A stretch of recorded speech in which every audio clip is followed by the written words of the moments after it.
Well, hello everybody. Steve here with you. As of this recording, it's 1:30, well, 1:27 Pacific Coast time. It is February 3rd, 2020.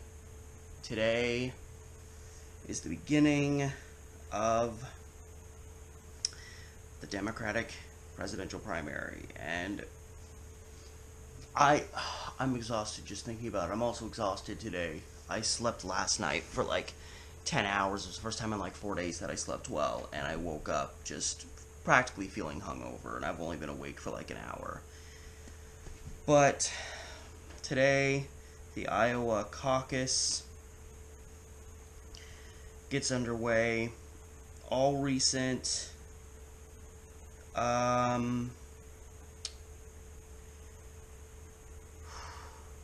all recent polling has shown Bernie with somewhat steady lead, which, I don't really know how much credence I put in that with what I experienced in 2016, and I followed things so closely in 2016. I couldn't possibly follow things as closely this year. I literally just don't have the energy. I'm here to follow. I'm here to see what's going on. There's already suspicious stuff going on.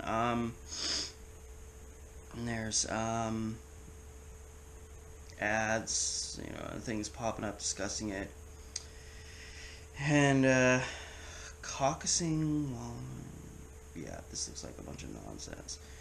But I did notice there's already issues happening. Caucus hasn't even been started yet, but somebody posted an ad, and of course, this is new, fresh stuff being posted, and so I have to back up and go to my Goats for Bernie page that I put up. Barely anybody followed in 2016, and then barely anybody followed it. But once Bernie threw his hat in the ring, I've gained like almost 300 more followers, while not really posting a lot there. But now that the primary race is about to be underway, I'll probably be posting more there. And I say I'm not going to follow it as closely as before, but the way I get sucked into things. Yeah, this is about an hour ago. This thing got posted. And even the people, Bernie supporters, are like, well, here we go. There's already problems. Iowa precinct chairs report issues using Caucus app, potentially delaying results. I am no fan of things suddenly happening that are going to create a delay in reporting of the final results. That just screams to me, not to sound like a conspiracy theorist, but that just screams, hey, we need just a little extra time to fudge with this. The results got so messed with in so many states in 2016 that I don't put anything past the powers that be to mess with this however they can. And the thing is, 2016, Bernie was the underdog. He's the front runner now, which means efforts to quash him are going to have to be much larger, much more frequent, and probably not as easy to hide. So, I'm sorry, I'm touching my head. I have such a headache from sleeping really hard. Just my head is just knotted. So I'm trying to focus best I can, but yeah, precinct chairs, this is what it says in this article, and of course this is, recent information, which can change over time, either due to inaccuracies of early reporting, or because they need to kind of mess with it to make it sound like it wasn't necessarily what it originally was reported as. Who knows at this point. Precinct chairs across Iowa said that some of them are struggling to use the new phone application. Yeah, probably because maybe like in 2016, a lot of the people that they brought on weren't really... A lot of people just flat out weren't qualified, and a lot of people just weren't trained well. That was a major issue, is people would just they'd be led through this very mediocre form of training, and then people would come up to them with all these questions that they wouldn't have answers for, and they'd be, the DNC people that helped them would say, oh, well, if an issue comes along, just call us up at this number and we'll help you through it. And a lot of these people would call these numbers and never get an answer. So they'd be left out there not knowing what the hell to do when these big problems came up. That was a very frequent thing that happened in 2016. Don't believe me? Do a little research. Find the interviews with people. They're out there.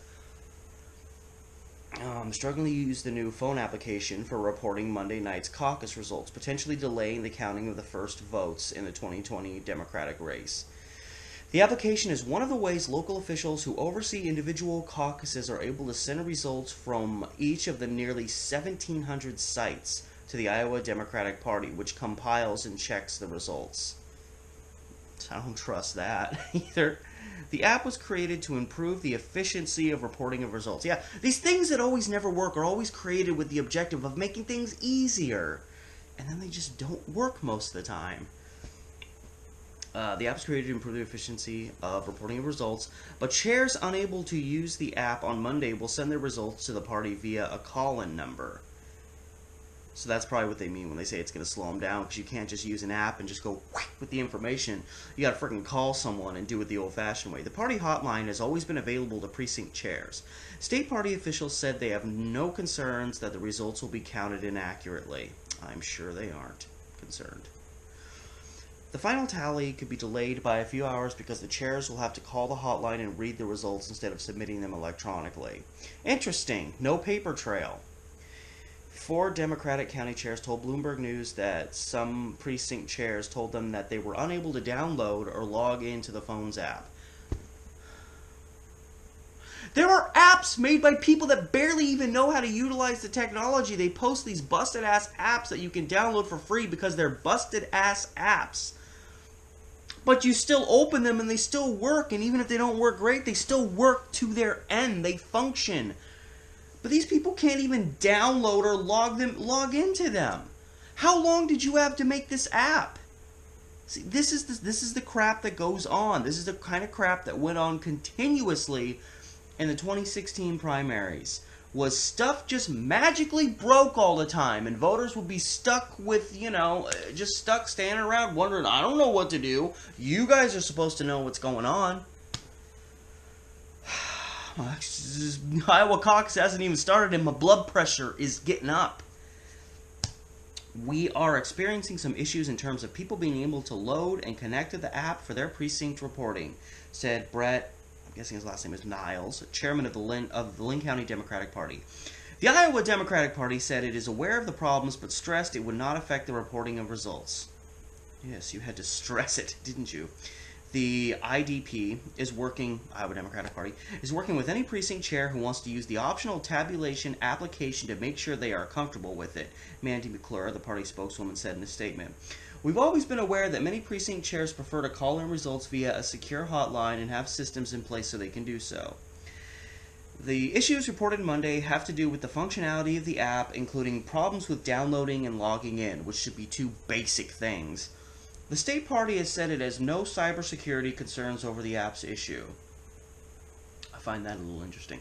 Call me paranoid, but if the major issues being addressed are issues downloading it and logging into it, why would you even have to say that there's not any cybersecurity concerns? Oh, don't worry about anybody hacking the system. Don't worry about anybody getting in there and messing with the final tallies. Don't worry about that at all. No, there's nothing to see here. It's always suspicious when someone offers up certain information that isn't in relation to what is being discussed. The guy that's guilty of robbing the store up the street. Hey, your mom reported that you were... I didn't rob the store. Well, that wasn't what we were talking about. We didn't ask that. But now that you've offered up that piece of information, I'm wondering if you robbed the store up the street. The party first used a phone application to report results in 2016, but before then, all results were submitted by phone. A lot of us are going to be doing it on paper and calling it in. Which, who knows what the accuracy ramifications of that might be, but I don't really know how much that relates in relation to, whether things are going to get messed with necessarily. Beyond the potential delay of reporting results, the problem should not affect the caucuses. The app was, to most of the chairs, a very new thing, he said. They were looking forward to being able to use it, but we're back to using pen and paper, which everyone is familiar with and should be easy. And that's the end of the article. They're making it sound there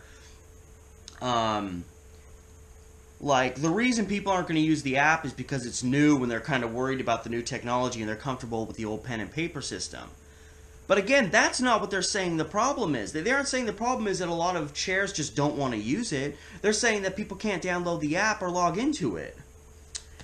So this was initially published today at 11:44, so just a little less than 2 hours ago. And obviously updates of that might happen.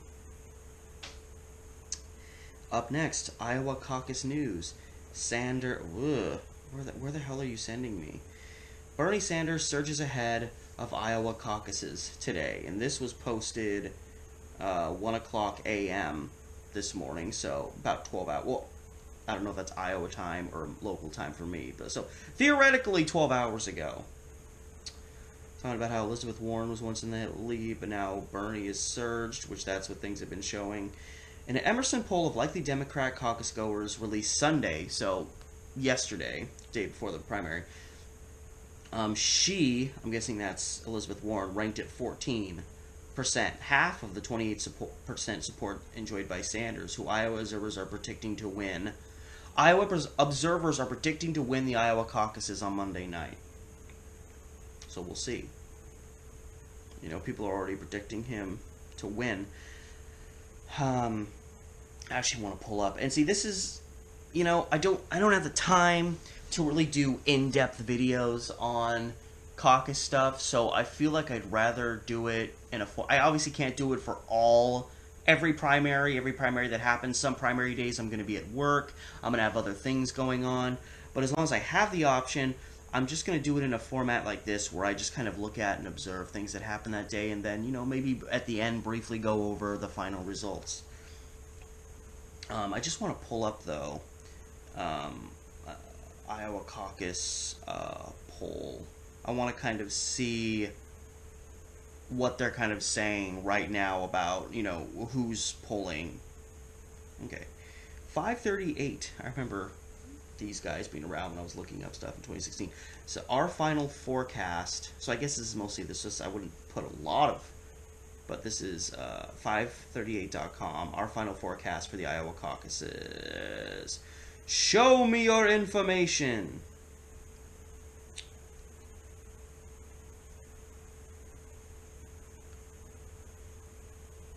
Iowa, Sanders is a slight favorite with a 2 in 5 chance, 41% of winning the most votes, while Biden is 1 in 3, 32%. So this isn't even really what they're polling. This is just the percentage chance of winning.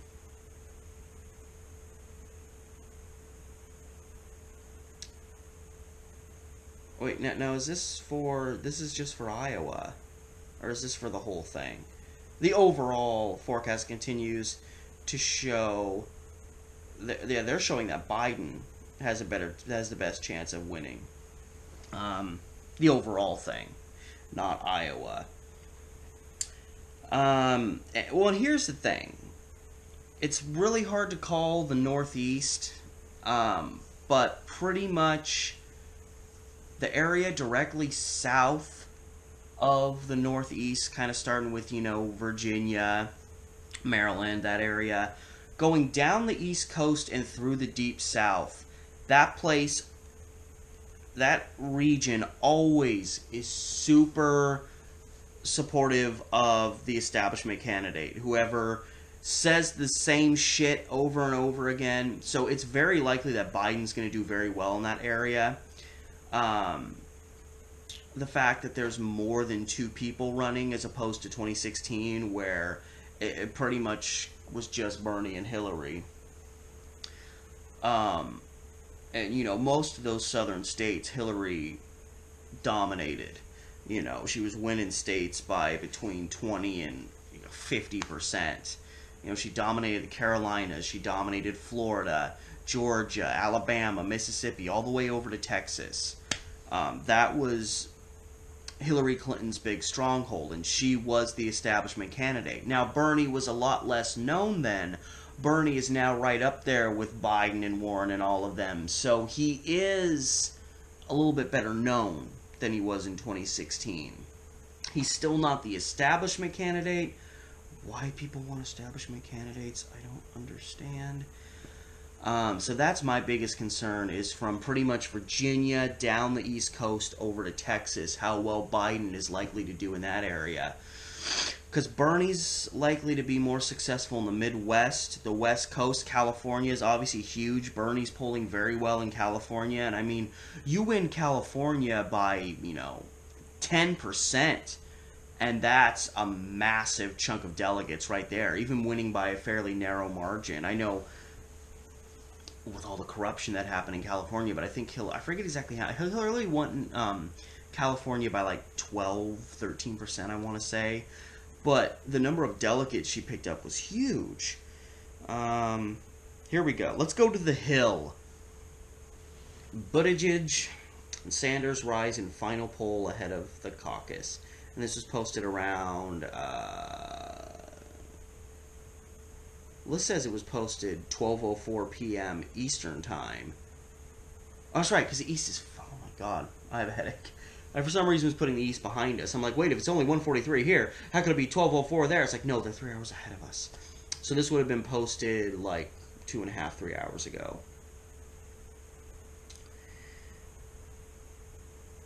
Yeah, so, yeah. Mayor Pete, Bernie... This new poll conducted by the Democratic group Focus on Rural America says Buttigieg was leading with 19% and Sanders had 17%. Well, that's hasn't matched remotely with what I've been seeing. Who knows, though?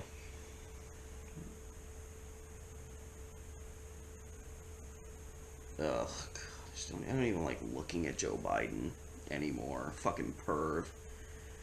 Biden allies lower expectations for Iowa. Most feel like it's not going to be great. Yeah, they feel like Biden's not going. I hope Biden gets stomped on because he's a scumbag. I hope he gets obliterated. The latest poll in the state, Iowa, by Emerson College, this is another Emerson poll, showed Biden trailing Bernie 28% to 21%, and then Mayor Pete at 15%. Separate poll by CBS News showed that Biden was tied with Sanders at 25%. Yeah, because we should trust CBS, or any news affiliate for that matter, to give us accurate results. Well, and the thing is that a lot of these polls, it's always been this way. They call random people, older people who tend to be a lot more establishment. Older people have a much greater tendency to respond to these polls, which is unfortunate. The younger people need to be responding to these polls too. But a lot of groups intentionally focus on contacting older people because they know that they're going to be more supportive of the candidate that, is the establishment, the one that, the establishment wants to be a front runner. And in turn, the local news affiliates, they're owned by these people, and they also, if they're gonna, whoever they have running on the Democratic ticket, they're gonna want them to be an establishment candidate. So it's been shown time and again, especially after Bernie hopped into the race this year and then Joe hopped in. It was shown that there was a lot of polls that showed that there was a mass bias, if you can use that word. There was a mass leaning towards contacting and polling older people, like people over the age of 50, than younger people, millennials and young adults and things like that. And when that happens, the polls are always going to be skewed for the establishment candidate. So the fact that a lot of these polls show Bernie either tied or in a lead, and that these polls are primarily talking to people who aren't necessarily going to be as Bernie friendly as the actual populace really is, gives me some level of comfort. I know the crookedness and the corruption is coming. I know the broken voter machines are coming. I know the closing of precincts and people getting stuck outside waiting. I know that's coming. I know people who have been Democrats for 10, 20, 30, 40 years are going to show up to vote, and all of a sudden they're going to be independents and Republicans out of nowhere. All this stuff that happened last year. Watch. Voters are going to get purged. All this stuff's going to happen again. Because why not? In 2016, all the corruption, it didn't stop anything. Bernie didn't gain any delegates as a result of the corruption. The Democratic Party, when all was said and done, said we have a right to mess with the primary and do what we want with it. We know what's best. What the voters want really doesn't matter, and that's why at the end of the day they have all these stupid superdelegates. So that at the end of the day, let's say Bernie wins the overall Democratic primary by, let's say, 85 delegates, which is still considerable, but he wins the Democratic primary, but doesn't get enough to automatically secure the nomination. But he won the primary. He's the guy that the people want. We can go to the Democratic National Convention, and all those superdelegates can just support whoever's next in line behind him, whether it's Biden, Elizabeth Warren, Pete Buttigieg, whatever. And then they'll flip and give the nominee to another person, even though Bernie won the primary. And as far as I understand, whoever has had the lead, whoever won the primary race, gets the superdelegates at the National Convention. That's always been how it's done. Or at least they get the bulk of them. You know, a few may stand out and support another candidate, but it's the mass majority that stick with whoever won the primary. So if Bernie wins, I have little doubt in my mind right now that they won't just throw all their superdelegates at whoever's right behind them, and that will flip the race at the Democratic National Convention. And if that happens, let me just say, you think the rift in the Democratic Party after the 2016 primaries was bad? The number of people that said we're not supporting your candidate because we were Democrats too, who just happen to want Bernie and not Hillary, and you spent a whole Democratic primary giving us the finger to our face, telling us we do not matter and that we are irrelevant, but then saying, oh, but you don't want Trump, so you have to support our candidate. You spit in our faces for months. And then even leading up to the actual presidential election between Hillary and Trump, you guys sat there and said, fine, screw off, vote for your third-party candidates. Be Bernie or bust. We don't need your votes. We're fine. There's no way Donald Trump could ever beat Hillary Clinton. And then what happened? Well, the third-party voters ruined everything. If the third-party voters would have just supported Hillary, then Hillary would have won. Well, Hillary still won the popular vote. She lost because we have an electoral college that we follow. And I also think it's hilarious that they think that just like everybody who voted third party were all just Bernie supporters who were butthurt that Hillary won. When so many third party voters were also people who actually were Green Party members or libertarians or any other party that exists out there. Plenty of those people were Republicans who didn't want Trump as much as there was Democrats who didn't want Hillary. So they act like just all these third-party voters should have voted for Hillary and they would have voted for the Democratic candidate. It's like, no! That's not how this works. And I still find it utterly hilarious that the Democrats, they felt so entitled to have Hillary win. And I'm no fan of Hillary Clinton. I'm a fan of a woman becoming president. I am not a fan of Hillary being that first woman to become president. Let's just make the clear distinction there. And I think it's just so cute the way the Democrats, and of course a lot of them were shocked. They were stunned that Hillary didn't win. We were all shocked. I was shocked. And so the aftermath was, oh, well, it's the people who voted third party. If they would have, those few people would have just voted for Hillary, everything would have been fine. It's like, again, Hillary won the popular vote. Getting votes wasn't her problem. The problem was there was a lot of states that she lost by a very thin margin. And those were states that Trump took. Almost half of eligible Democrats in 2016 did not vote in the presidential election. And you Democrats are going to have the nerve to say it's that fraction, that 5% or whatever, that voted third party. You're going to say it's their fault that Trump won? How about the 45, 46, 47% of you Democratic voters that just didn't give a shit and didn't even show up to vote in the first place? That's why Trump won. Say what you want about Republicans, but at least they remember to show up on election day and vote. Democrats always forget for some reason. And then you can't figure out why Trump won the presidency, why the Republicans in 2016 gained control of the Senate and the House, and it took mass paranoia in 2018 to get some seats back for the Democratic Party. And that's the only way Trump's going to lose in 2020 if Bernie doesn't get the nomination. Because Biden, I'm telling you, ain't going to poll any better against Trump than Hillary did. Elizabeth Warren is probably not going to do much better than Hillary did polling against Trump. But Bernie always polls well against Trump. He did in 2016. These random polls coming out now are already showing Bernie would destroy Donald Trump. And Bernie has much better support from independent voters, which is a massive voting bloc.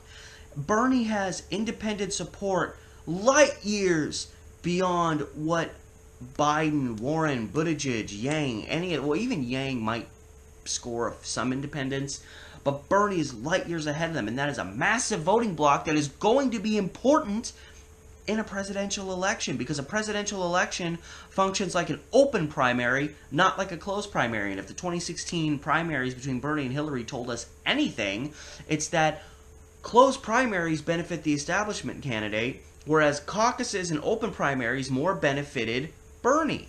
And caucuses and open primaries function more like a presidential election, because when it comes to voting for the actual president, you don't have to be a Democrat to vote for Trump. You don't have to be a Republican to vote for Hillary or whoever gets the nomination for 2020.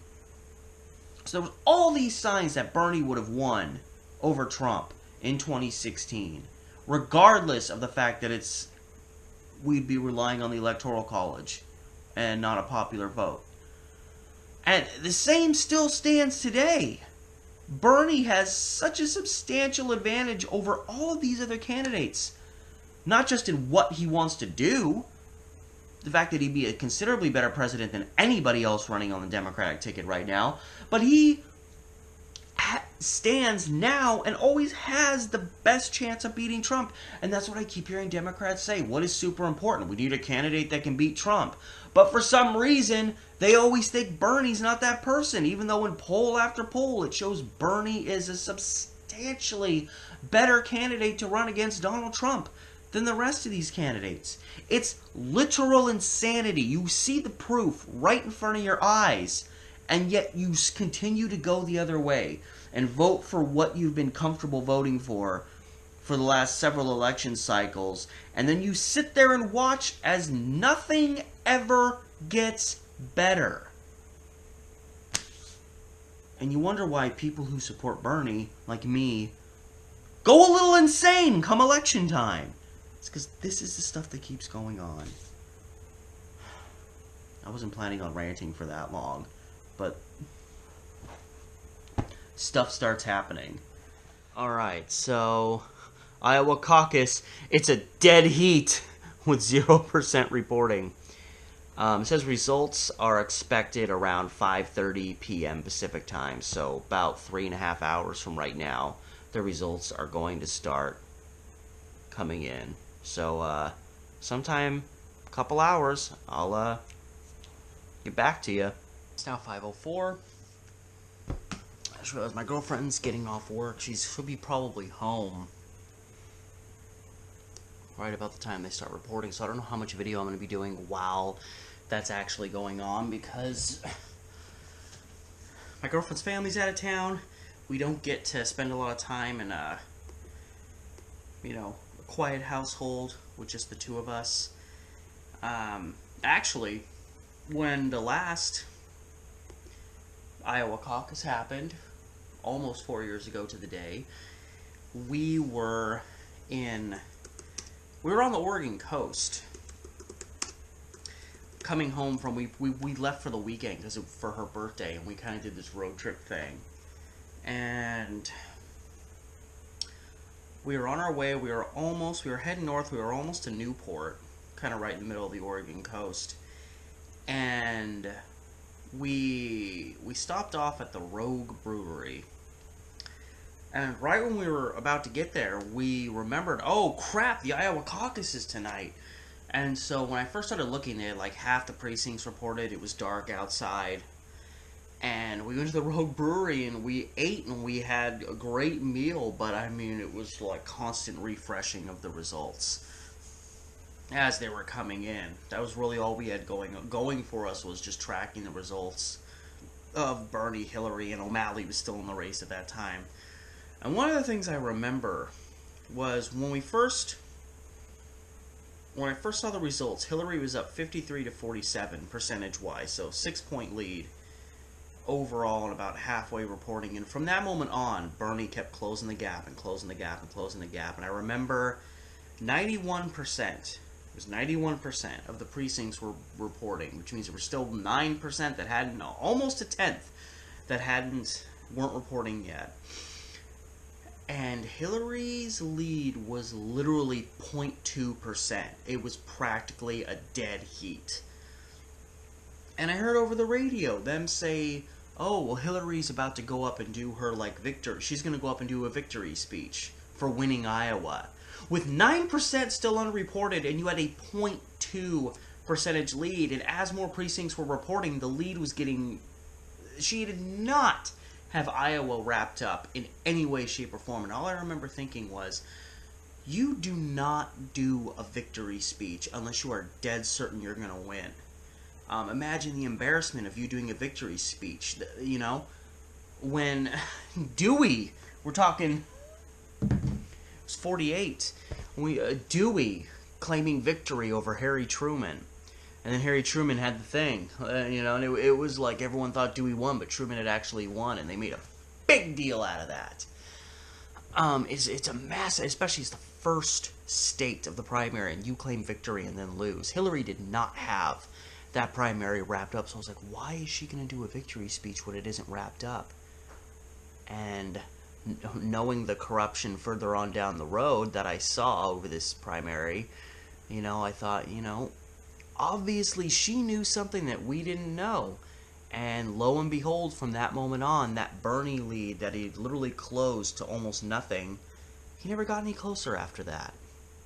Now maybe that's just the way those precincts went, but I found it very interesting that the moment Hillary said she was going to do a victory speech at a time when she was in no position to do so, all of a sudden that momentum just stopped. And she won Iowa, but it was practically a dead heat, and there was a lot of controversy. There was one, I know, they got it on video, and people were reporting on it from the location, where they kept counting and recounting people who were for Bernie and for who were Hillary, and a bunch of the people that supported Bernie were told that they were done and they could leave. And then they did a recount, and that was the one that they decided to be the final count, after Bernie people had actually been told they could leave. Of course, Hillary people were still there. 6 different, I don't know if you call them precincts, if that's what exactly you call them in the caucus, but 6 different groups were decided based on coin flips. 6 coin flips, and Hillary won every single one of them. I don't need to explain the unlikelihood of the same person essentially getting heads 6 times in a row is astronomically minute. And with how close Iowa was, had a couple of those coin flips gone another way, that could have flipped the state. It was that close. So there was, right out of the gate, there was a lot of suspicious stuff going on with Iowa. So obviously it takes a while for stuff to actually start getting reported, because they still aren't, you know, reporting stuff online. It's 7 o'clock. Call me a liar. But everything I'm seeing, it's a big, what is it, the satellite caucus in Des Moines said Bernie's like got over 60%, and that apparently Biden like, I think finished 5th. He finished behind Warren, Buttigieg, and Yang. This is all early stuff. But yeah, I guess they have, what is it? There was like about 161,000 people at the 2016 caucus, and it's like 239,000 people 2020 caucus. So yeah, I'm eating carrots. So yeah, like almost 80,000 more people. And usually the more people that show up, the more it benefits Bernie. So we'll just have to see, because that seems to be the case so far. Also, I'm going to be posting fairly regularly on my Facebook page, Goats for Bernie. That's a real Facebook page, by the way. Don't believe me? Let me just snag it up for you. No, well, I just misspelled Facebook, so maybe I'm not somebody to trust.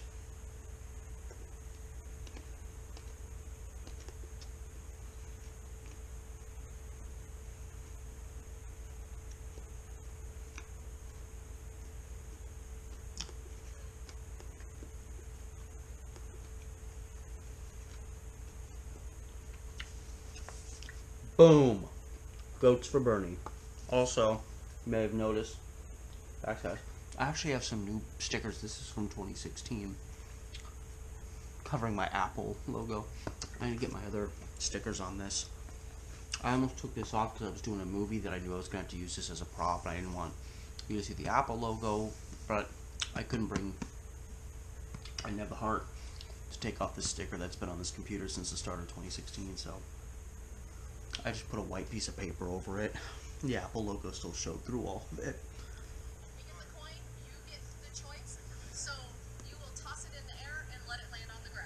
Here's a switch. It looks like there was a coin toss like 4 minutes ago that breaking a tie between Pete and Bernie. She couldn't even say his damn name. Tossing the coin.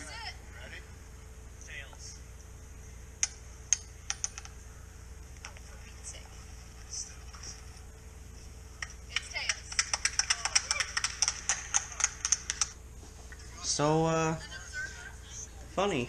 2016, there was several coin flips, and Bernie didn't win one of them. That's the first coin flip I've seen to determine something. The Iowa Caucus and Bernie actually won. If there's 6 coin tosses, I hope Bernie wins all of them, even if it's going for your candidate. That's still very suspicious when you win 6 out of 6. And I'm seeing this on Twitter, so take it for what it's worth, because the main websites and pages still aren't reporting anything. But as of about 7:05, 7:06, it was posted results with 32% reporting, so about a third. And Sanders has got just a little over 25% total, and Elizabeth Warren's behind him at 20.92, so just under 21%. Pete's just under 19. Joe is at about 14.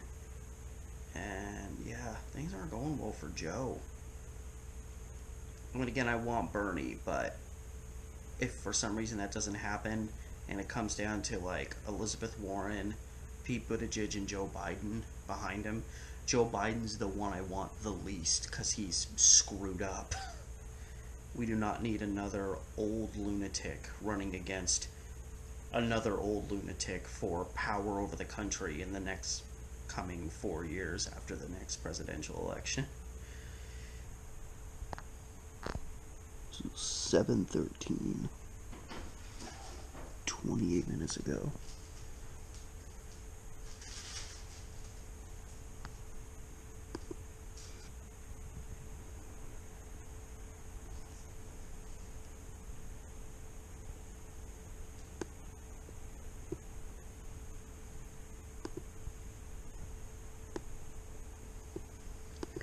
And at almost the same time.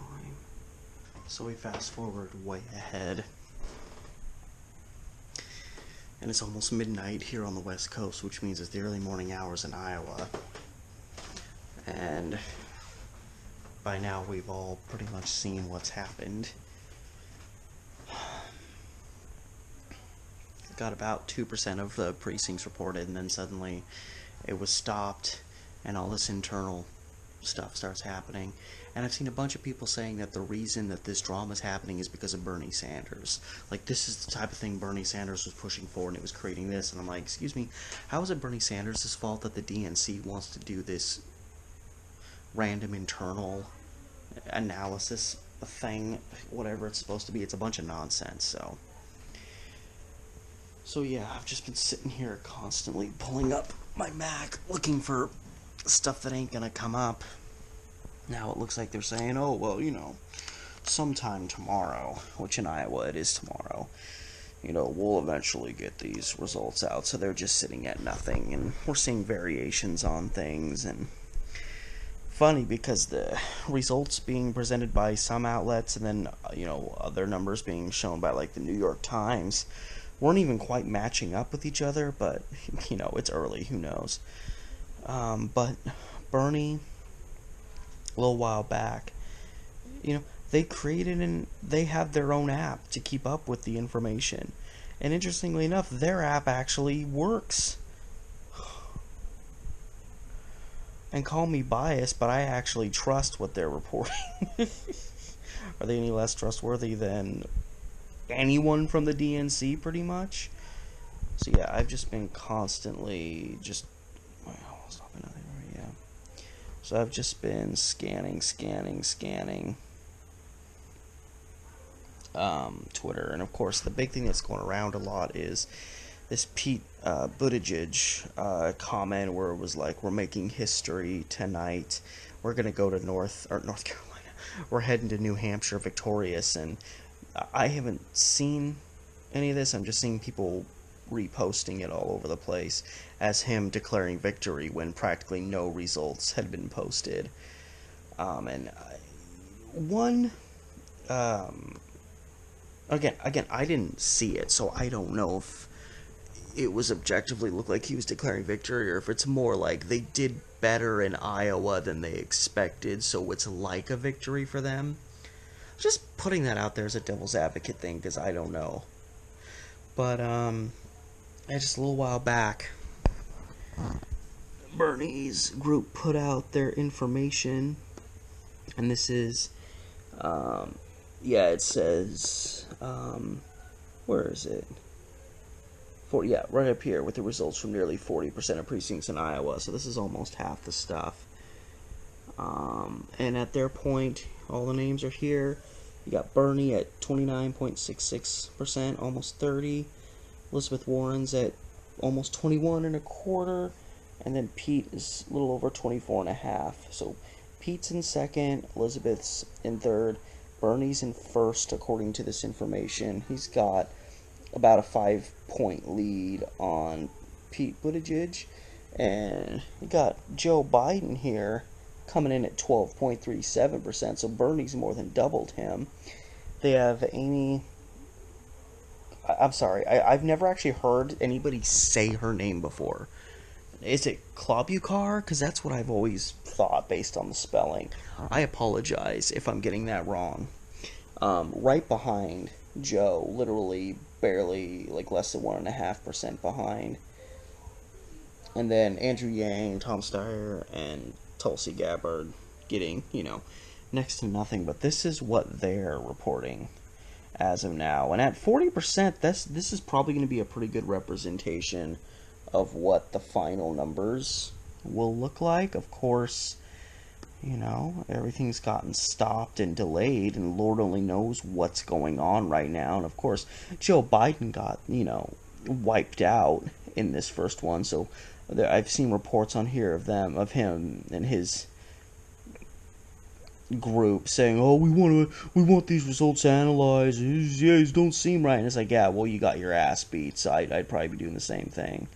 Yes, here's reference to the Bernie information. These are the approximate percentages. So you see Joe Biden not doing well.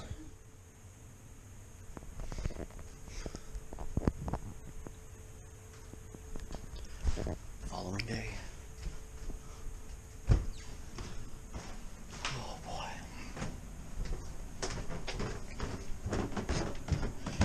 So here we are. Oh, there you are, cat. I was wondering where that cat was. Here we are, it's the following day. It's 10:30 here, which means, Iowa, it's even later. And we're still not getting results back. And I'm getting my day started. I'm going to keep track of this throughout the day, but for now I need to get ready for my day and get my showering in. Seems like there's not really much has changed, not really anything to update. I'm still going to be interested. We're all interested. We're all We're all on the edge of our seats wondering what these results are going to look like when they finally come out, and whether they're going to match what we've seen so far, of what little we've seen so far. Oh my god. We can't even get through one state, you know? I was ranting yesterday about get ready for the crap, get ready for stuff to not quite go right, get ready for things to break down magically. With all the time they have to set up these primaries and caucuses, they still randomly have these absurd problems that happen that absolutely should not happen, with all the time that they have to prepare for this stuff. And look where we are. It's the day after the first caucus. It's, pushing 1 o'clock in Iowa, 1 o'clock p.m.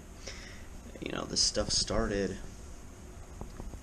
5:30 over here, so 8:30 last night was when they said, stuff was going to start going, and then understandably you'd be a little bit of a wait before the results start coming in, but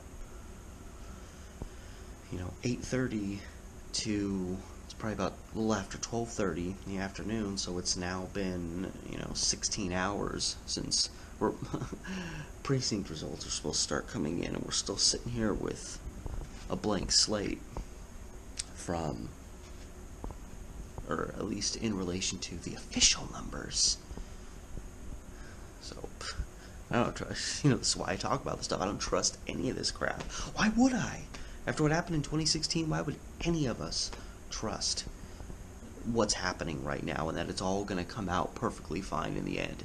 You have to be out of your mind to just blindly trust that. Now I'm out and about. I'm just walking up to the store. The skies are kind of ominous here in my little section of the world, southeast Portland, Oregon, which I guess is apropos for this moment in time as we sit or stand waiting for stuff to happen. And I don't know what I did last night. I was going to go out and have a long day of vlogging, but sometimes the side of your tongue, they'll just get, you don't know why, you sat funny, you ate something weird, and just the side of your tongue gets all scratched up from banging against your teeth or whatever. That's going on right now, kind of over here. So, even though I'm out talking right now, I decided not to go out and vlog because I would have had to talk a lot more, but God, what a joke. Couldn't even get through a caucus. Even with all the polls showing Bernie leading, everybody going in had pretty strong confidence that objectively Bernie was probably going to win this. It was probably going to be close, and surprises do happen, but we still have the runaround. And of course, you can't make accusations now because, it is irresponsible without the evidence, but, Democratic Party, Republican Party, whichever party you're talking about, they can walk around and lie their asses off every minute of every day, and it's fine because they are who they are. And then at the same time, they get on their soapbox and start rambling about how they're going to take you to task if you spread disinformation, because God forbid they get caught with their hands in the cookie jar and people who actually witness it and see it start spreading that information around. And then it starts getting around social media, and once stuff starts circling around social media, it's almost impossible to stop it. And to this point, I haven't said anything through all my ramblings. I haven't once said, I guarantee you, I have it on high authority, I know for a fact that there's voter fraud, corruption, rigging, whatever you want to say, in the case of this caucus. I'm highly suspicious of it, and I'm very deeply bothered by what I'm seeing, and the fact that I'm trying to cross the street, even though the street gets no traffic. I just got 2 cars at once. So, but that's just another example of controlling people.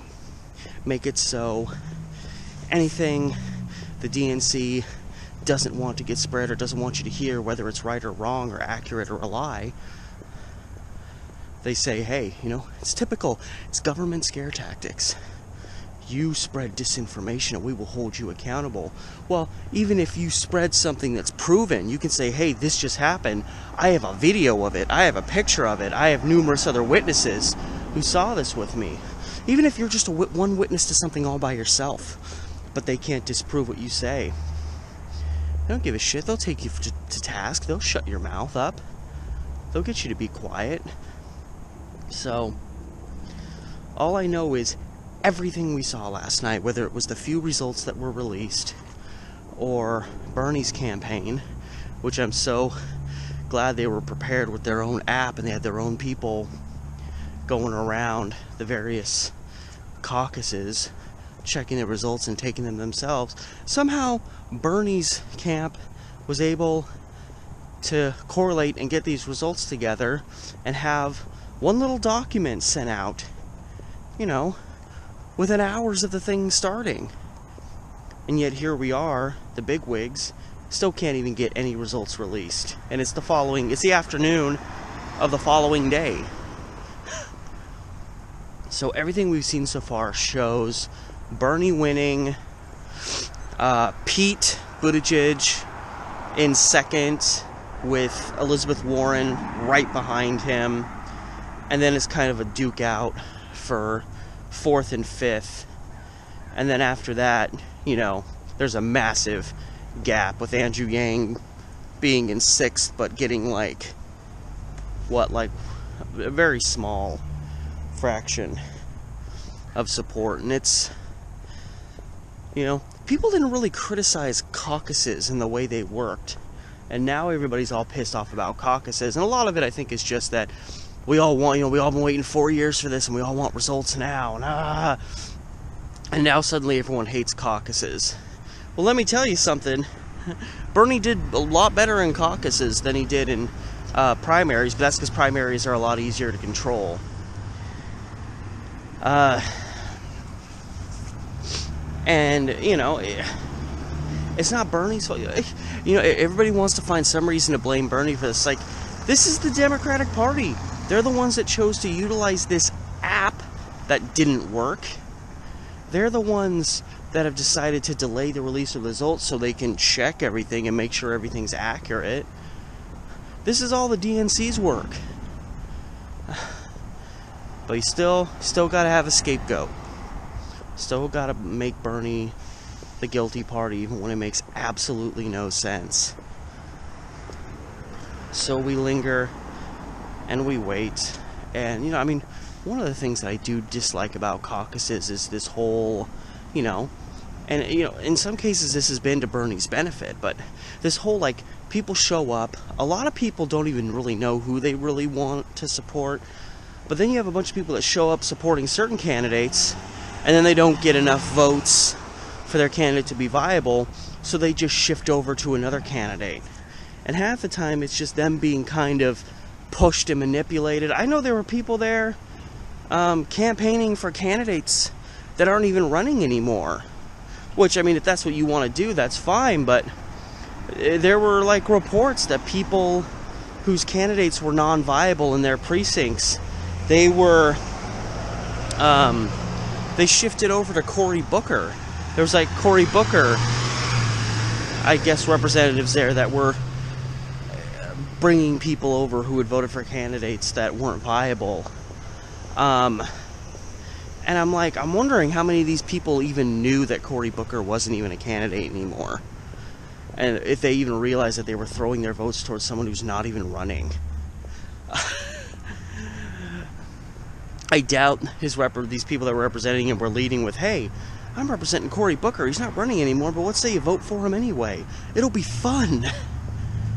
So, I don't really like that aspect that, caucuses are very open to manipulation. People are easily swayed. You can support someone, but then someone comes over and harps on you. Hey, your candidate ain't in it, so why are you wasting your time supporting them? Come over to our side. And you can end up supporting candidates that you know nothing about. And that just, that only helps make these final results kind of non-representative of reality. So yeah, damn, I don't know. I don't know when this, none of us knows when this stuff is gonna come. They just keep delaying and delaying and delaying. It wouldn't surprise me, especially if, statistics stay the way they've been and Bernie holds on for the win. It wouldn't surprise me if they wait out the whole rest of today, just so they can wait till the middle of the night to report on things. Nice fresh air, literally and figuratively.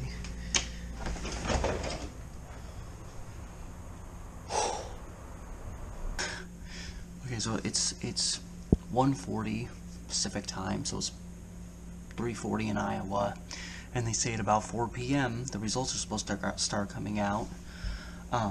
Granted, we've heard results should be coming before in the last 24 hours, so we'll see. But it's astonishing now there's been such a delay, and there's fewer people on Twitter being like, when are the results coming? When are they coming? Because they know they're not coming for a while, or they know that they're probably coming soon. So, as things have digressed in relation to just a lot of people getting pissed about how just busted up this whole caucus has been.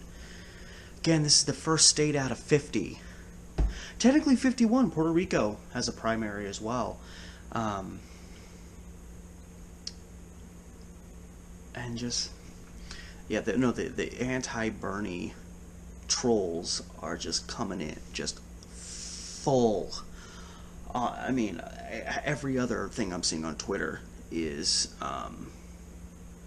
being pissed at Bernie, blaming Bernie for this. They're blaming Bernie for this because essentially Bernie asked for better oversight, better transparency in relation to our elections. God, what a concept. What a horrible thing to ask for.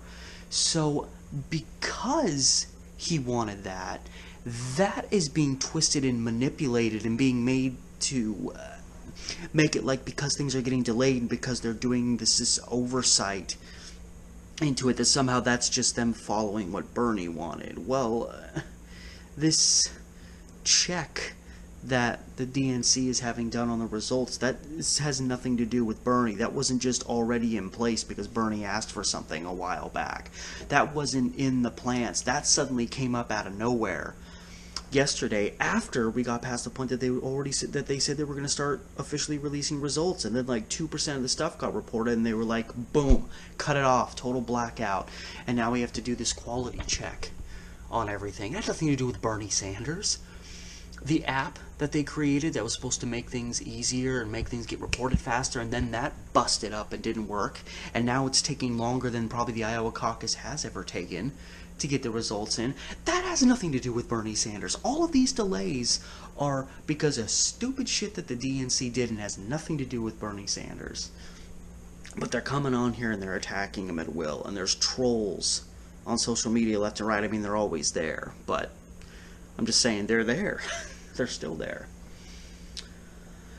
And yeah, like I saw one post from someone saying, "Oh, Bernie," just trashing on him like a lot of people do. I clicked on the profile. It took me to a page that says this page doesn't exist. So I mean, you've got fake Twitter accounts left and right going on there just to say this is all Bernie's fault. This is why Bernie will never win. Bernie's the problem, when it's not the case at all. So people are just losing their continental minds right now, but hopefully it's about probably closer to 3:45 now. Let's see, what do we got here? Yeah, 1:44, so pretty much roughly in the next 15 minutes or so they should be starting to actually release official results, and we'll see where that goes, especially in relation to the stuff that Bernie has, that their insight into this is already released. Yeah, they were able to come up with an app and a system that worked just fine, and there's no reason the app that was created shouldn't have worked, and then just magically just nothing worked come the start of the Iowa caucus. You had all this time, you guys had one job.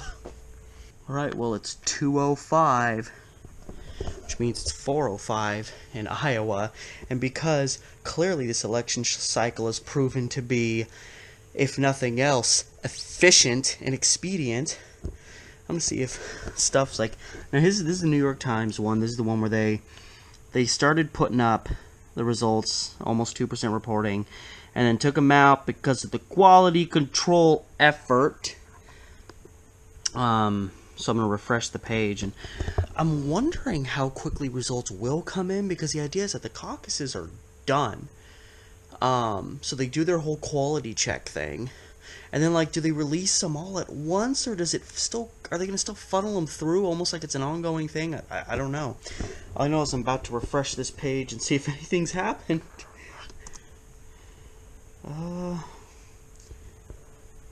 Okay, well, wait, now at least this information has changed.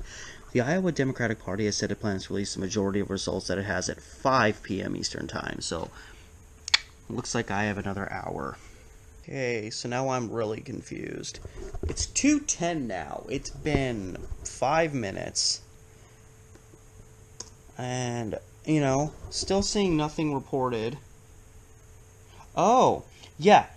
So now suddenly results are in at 62, is it still 60? Yeah, 62% reporting. And suddenly Pete Buttigieg has a lead.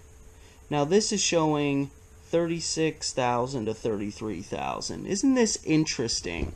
When nothing was reported and Pete comes up and does his big victory thing, and all of a sudden, out of nowhere, not matching any information that has been known, Pete suddenly got himself a lead. Isn't that interesting? Yeah, okay, I'm gonna click. See if this one's up to, because so they just started doing this like just in the last couple of seconds. Yeah, this one's not even updating. Because, yeah, I suddenly started seeing this, but, yeah, so here's a report. Bernie has 28,228 votes. So he has, like, a little over 1,000 more than Pete. And yet, so even though it's the same numbers reporting, yeah, all of a sudden Pete's blowing up. This is so suspicious. I don't trust this at all. This is so crooked. 62% reporting, almost identical to Bernie's camp. Now you can say, oh, well, Bernie's camp wouldn't be objective. At least they created an app that works, and the results they're showing aren't matching this at all. I'm very interested to see how this finishes. I mean, obviously they're not even 2/3 reporting, but all of a sudden Pete has a pretty solid lead out of nowhere. Mr. making victory speeches last night when he was in no position to do so. Just like 2016, Hillary announced she was going to be doing a victory speech when she had a 0.2% lead on Bernie. It was practically a tie, and there was only 91% reporting. She was in no position to do so, and yet she said she was going to, and then look what happened. All that momentum that Bernie had been gaining, getting a little bit closer, all of a sudden stagnated, and Hillary barely won Iowa. And now here's saying 40 counties are counted. And Mayor Pete's leading, Bernie's right behind. And what's interesting too, at least in relation to what we're seeing, is Elizabeth's actually kind of falling a little bit further behind. So in Bernie's numbers, Bernie was at about 29%, Pete was at about almost 25%, Elizabeth was at 20%. Joe Biden was about 12.5. Yeah, so it's very interesting that now, of course, what's being reported here at 62%, this may not be the same 60% that Bernie's camp is showing, but it seems logical that it would be. And Pete and Joe are both doing a few percentage points better than they were, and then Elizabeth Warren and Bernie are suddenly dropping off. Bernie is by far the most dropped off. And nobody's suspicious right now. If Bernie doesn't win Iowa, I mean, literally, even with the delays, everyone's been saying Bernie's still probably going to win Iowa. If Pete Buttigieg wins Iowa, with all the sketchy stuff that's going on, I don't know what to think. Because of what I want to say, I think, is... we'll see. this is bizarre. I mean, you saw me. It was about 2:05. It was almost 2:06, and I refreshed the New York Times page, and there was nothing. And literally in less than 2 minutes, people were reporting on Twitter, 62% reporting, and suddenly Pete Buttigieg is in the lead. And then I go back and refresh, and the New York Times has that stuff too. So we went from nothing to 62% reporting. That's bizarre. Well, now look at this. Okay, this is another, and this is also saying 62.27% reporting. This shows Bernie to, this says 62% reporting. This is 62% reporting, yet they show Pete Buttigieg with over 36,000, Bernie at almost 34,000. This is also, which shows Bernie at just over 27,000, and Pete. So this shows, with the same number reporting, shows Bernie at about 24.5%, Pete just under 21.5%. Suddenly Pete almost at 27%, Bernie at 25%. What? So, these are both places reporting the results. So, with the same percentage reporting, Pete has gained almost 13,000 more votes. And in that time, Bernie has gained, what? Just a little over 6,500. So Pete's like doubled Bernie's vote total between these two. So in this short span of time. And this is the one that actually still had the results when it was at like 2% reporting up before the New York Times decided to get rid of all of them. I'm going to refresh it and see. Yeah, see? They're still showing. This is all exactly the same. 1,099 of 1765, 62% reporting. Go over to there. Down here. 62% reporting. 1,099 of 1765, and yet completely different numbers. So who knows? Maybe this one's a little slow on the uptake, but I still find it interesting that Bernie is consistently maintained, even up to 62%. Bernie's holding a lead that's been pretty consistent in everything we've seen, and then suddenly, boom, out of nowhere, with still the same number reporting, Pete has suddenly blown the F up. The guy who made the victory speech when there was nothing reported. Isn't that interesting? Okay, I refreshed it. Now those big numbers are gone. We just got 363 to 338. This maybe is because these are all the same. So maybe those vote totals, because yeah, they were in the thousands. So maybe this is what they convert them to. I don't know what your deal is, New York Times. You guys are crooked. Nothing, because this hasn't changed. I just don't trust you anymore, New York Times. You're throwing these fresh numbers at me. Yeah, so take a look at this. This is a screen capture. I'll see this is still 62% reported. This is the first round and then the final round and then how much people gained. Look at this. Pete gained almost 3 times as many as Bernie between the first and final round. And of course it was during the first round that we were actually like seeing information, and then all of a sudden just, black, and then all of a sudden they come out and look at this. This is absolutely insane. How does somebody have a gain like that? And then Joe lost 2,000. But that is absurd. Both Bernie and Elizabeth Warren are more popular than Pete Buttigieg. And look, that is insane. Look over my shoulder. It's dark outside now. It's almost 6 o'clock p.m. Pacific Standard Time. It's been almost 4 hours since that first dump. It was essentially a dump of results. We went from absolutely nothing to 62% reported in the blink of an eye, and that's not even an exaggeration. And there's been nothing since then. Everything, hours later, is still saying 62% reporting. There hasn't been one more precinct added to that list of the over 1,700 precincts. It's been at 1,099 since the moment information came up for people to see. So that means Literally, when I went on the results that were coming through the New York Times, I clicked refresh, and it was still nothing. It was still showing the same stuff. Oh, we're not posting any results till they get their quality check done. Dash marks for everyone. Nothing reported. I refreshed that page less than 3 minutes later. 62% reported. All the numbers are up.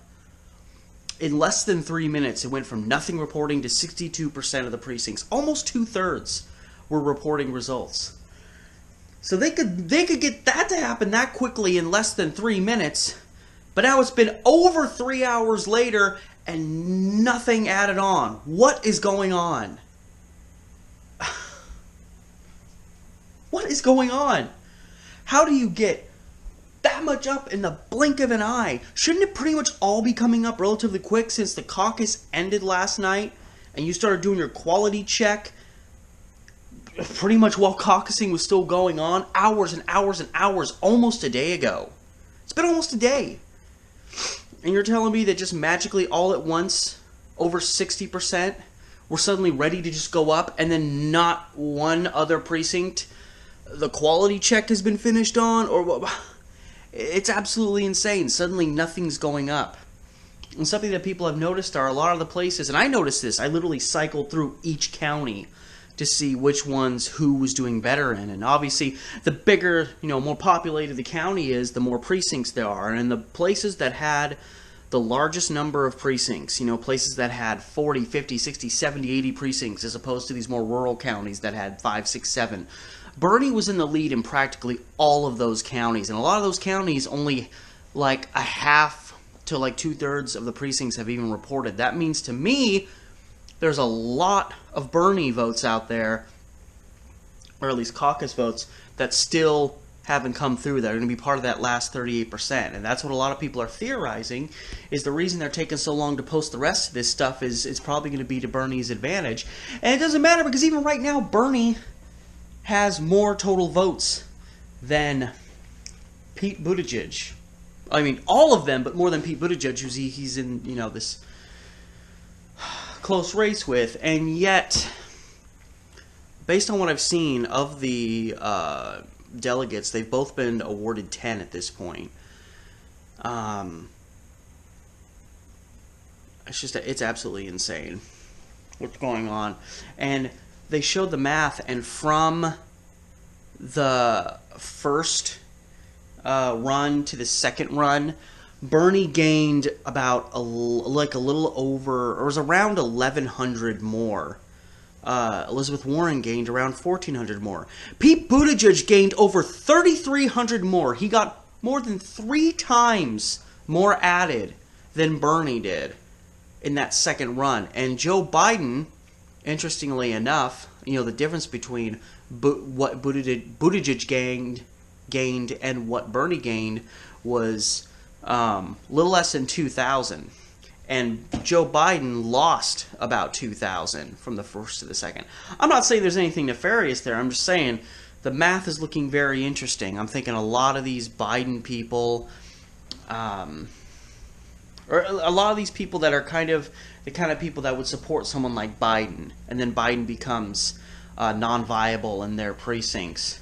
They're all just flipping over to Pete because, hey, he's the next closest thing in the running to an establishment piece of shit like Joe Biden. So I don't know. I find it very strange that Bernie has a substantial lead. I mean, considering how many people were running after the first run, and then somehow Pete Buttigieg gains 3 times more than Bernie does in that second run. That sounds absolutely insane. Who knows? I didn't trust the Iowa caucus in 2016, and I sure as shit don't trust the Iowa caucus here in 2020. It's now the following day. It's 1:30 Pacific Coast time, means it's about 3:30 in Iowa. It's been almost 2 days since the Iowa caucus happened. I'm going to refresh my info that's been showing about 71% reporting since last night. Of course, my Mac's going to be slow. My Mac is very old. So every now and then she likes to lock up. But When my girlfriend woke up, she said nothing had changed. We're sitting on, they haven't even finished reporting. They said yesterday evening that pretty much they were going to have the results up. Let's refresh, see if anything's changed in the last hour. Okay, now it's 85% reported, and somehow magically Pete stayed where he's at and Bernie's dropped.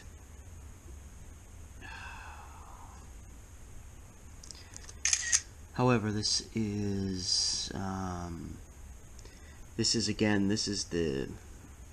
the actual vote count though. Final alignment.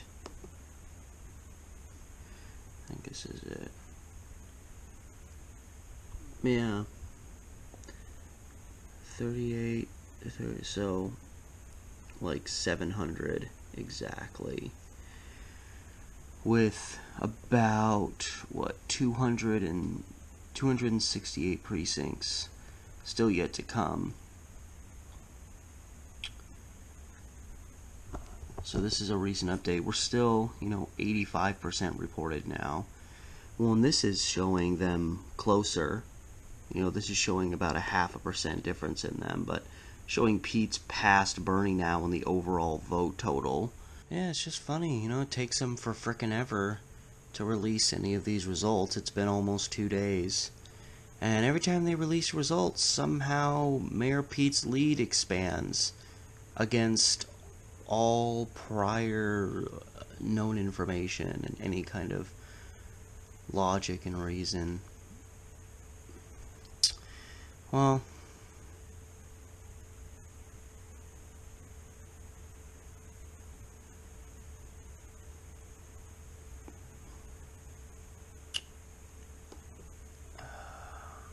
okay, yeah, because I want to see one thing. You see, you go through all of these, counties, county after county after county after county, and everyone's got, boatload of precincts. Well, I mean, some of them have a boatload, some of them not so much. But yeah, you see, you got to scan down all of these counties, and you get to the bottom. Oh God, this is a lot of stuff. Yeah, I definitely think some interesting, nefarious stuff was going on during that second alignment that's gained Pete Buttigieg so many. It is absurd how many people have flipped for him since the first alignment. I don't trust that stuff at all. And all of a sudden, Mayor Pete is just winning a bunch of these, and doesn't make any sense. He was barely even in the conversation. All the polls had him several points behind Bernie, and yet here he is making a victory speech when no information was known, and now suddenly he's doing well. Isn't that just a coincidence? I just don't trust any of this stuff. I'm just kind of passing through these lower counties I didn't really stop and look as much at. Wow, this is a big county. Yeah, just Mayor Pete's just suddenly winning every county out of nowhere, completely unexpected. What a interesting set of circumstances. Unforeseen, except of course by Pete Buttigieg himself. He seemed to magically know that he was going to win. Against all logic, all reason. Oh, man. Well, there's still 10 precincts to report here, and Bernie's... where'd it go? Bernie's killing it.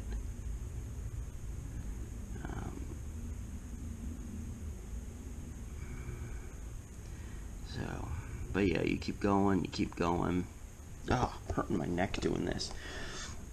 Anyway, this was something I noticed. As you get closer to the end, we're on the W's. Winnebago, Winneshock, Woodbury, Worth. Yeah, I'm noticing a lot of the ones that still have a lot to be reported are ones that Bernie actually has a lead in. Isn't that convenient? Not saying he's going to come back and win. I mean, with how close it is, I think they're probably going to end up with the same number of delegates no matter who wins. But there's the effect of Pete officially winning Iowa. And the people saying, oh, came out of nowhere. Oh, he's the front runner now. He's a front runner. You know, they'll do anything they can to bury Bernie. So, you know, things are still looking good in New Hampshire. Hopefully that will refocus things. It's not a caucus. I mean, granted, you know, interesting things happen in primaries too, in terms of suspicious stuff, but yeah, I feel like the media is, you know, if Bernie wins Iowa, it's gonna be like, oh, well, Bernie won Iowa, we all knew he was gonna win Iowa, who cares? But if Pete Buttigieg wins Iowa, it's like, oh my God, what an upset! Who saw it coming? Oh, Mayor Pete, he's gonna be the president now. And they're gonna do anything that Bernie loses, they're gonna try to bury him because that's their agenda. But one thing I noticed is none of the stuff from the satellite caucuses are being reported. And you see, here's 12 precincts here, here's 17. Oh, some are actually reporting 5%. Bernie, 100%. Got all the votes for one of those, it seems. So they actually are just now starting. Yeah, this is 4:19 p.m. Eastern Time. That'd be 1:19 here. So, yeah, and this is within the last 25-ish minutes. So I'm real interested to see what happens with these, because that's the first I've seen anything reported on these. These have all been empty. Yeah, see, none of these are reported yet. You notice how Pete Buttigieg is at top. Well, actually, I guess they're in alphabetical order. Aside from these guys down here. And then at large. Oh, okay. So these are just random. See, this is interesting. At large satellite. Because Bernie's been killing it in these satellite caucuses. But yet, somehow here, Bernie's getting 15.74%. And everyone is beating him in these ones, which I find incredibly hard to believe, because everything I was seeing reported from these satellite caucuses showed Bernie just killing it. But, you know, just note that there's still, you know, we still don't really know exactly who's going to win. It seems like the more stuff gets added up, the more Pete magically just gains more and more of an advantage. He's just continued to gain. Like, Bernie's had an actual lead in the votes, like, steadily. When they're at 62% reporting, 71% reporting, Bernie was holding this steady, like, 1,200 vote lead. Now, suddenly, Pete's got a 700 vote lead, exactly, to the number, which means just for going from 71 to 80, almost 85%, Pete gained, had, like, you know, almost a 2,000 vote gain out of, you know, out of nowhere, going against all the prior results, all the way up to 71% is showing Bernie steadily, like, you know, 1,200 or so votes ahead. And he'd actually, going from 62 to 71%, he'd actually expanded that lead a little bit. Now we're at 84% reporting. You know, it took them hours and hours, took them like over half a day to friggin' get us from 71 to 85, and all of a sudden, boom! Another boost for Pete. Isn't that interesting? Mr. claiming victory when he didn't have any of the results yet. And any results that had come in were totally showing Bernie at an advantage. Everything. The early reporting, Bernie's, you know, their stats were showing him winning. All the polls showed him that he was going to. And then just Mayor Pete makes a dumb rookie mistake. You know, because he's completely unqualified. He's a friggin' mayor of a town. Even the people in his own town don't like him. And, you know, just... Oh, Eric Carmen. This is the guy that did Hungry Eyes. Congratulations, Democrats. Between your bungled Iowa caucus, last night's bitter, hateful classes by Nancy Pelosi and your entire party, and today's acquittal of... Oh, God, Eric Carmen's a Republican. No, Hungry Eyes, you can't be a Republican. Oh, man, I gotta tell my girlfriend about that. It has nothing to do with the matter at hand, but...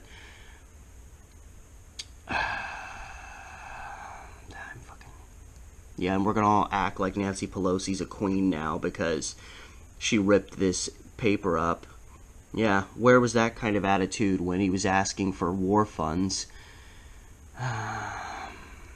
Jesus, I can't. So, whatever. This is where we're at, and probably the most obscene, crooked, messed up damn caucus you could imagine. And Mayor Pete's probably going to win by a small margin. But this isn't, this is just the votes in general. Because I know the New York Times, yeah, because they actually, I think, show, yeah, see, I think this is updated. What is this? This is at 75% reporting, so it's a little bit different now, but still, pledged delegates between Bernie and Pete. Bernie, Pete, and Elizabeth all gained one pledged delegate. And there's 41 at large, so there's 27 here. Biden hasn't even gotten one yet. Yeah, so these aren't even quite as updated. Maybe we need to refresh it. Nope, this is still at 75% reported. And this is 85%, so this is more up to date. But we can compare numbers. Stop. I'm trying to go down. There we go. Okay, so now of course this is just the SDEs. Sounds like a friggin', I want the actual, yeah, so at 75%, Bernie was still over 1,000 ahead. And now, and this has been consistent through 3/4 of all the precincts. That lead has been steady.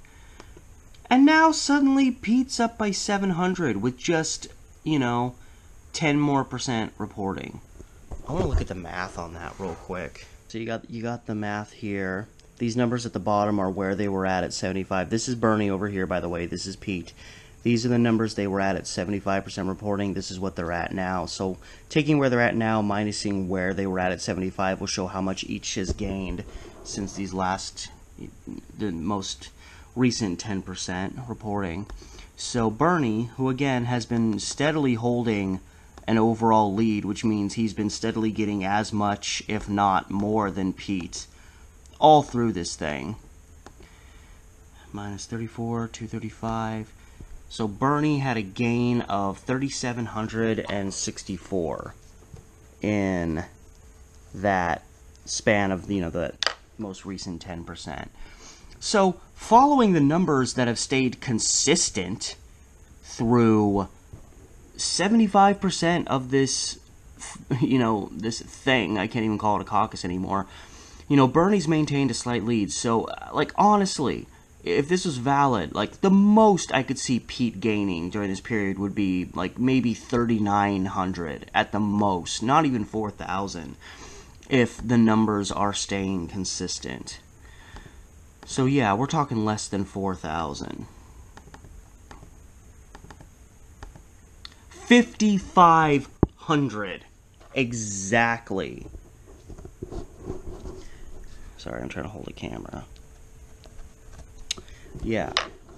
So Bernie has been holding a steady, consistent lead, and then just suddenly out of nowhere, just like the Iowa caucus in 2016, he kept chipping away at Hillary's lead. And then the moment he started getting real close, all of a sudden stuff just started flipping in her favor as we got closer to the end. And now suddenly this, Bernie's been maintaining a steady lead through 3/4 of this thing, and then over the span of 10% of the whole thing, Pete Buttigieg outgains him by 1,736 votes in such a short span of time. I'm sorry, but, I'm not trying to, because again, when all is said and done, whether Bernie wins by 1 or 2% or Pete wins by 1 or 2%, they're probably both going to get the same amount of delegates overall. So, obviously I want Bernie to win, whenever he can, but I do not trust that crap at all. I do not trust that math at all. I don't trust that.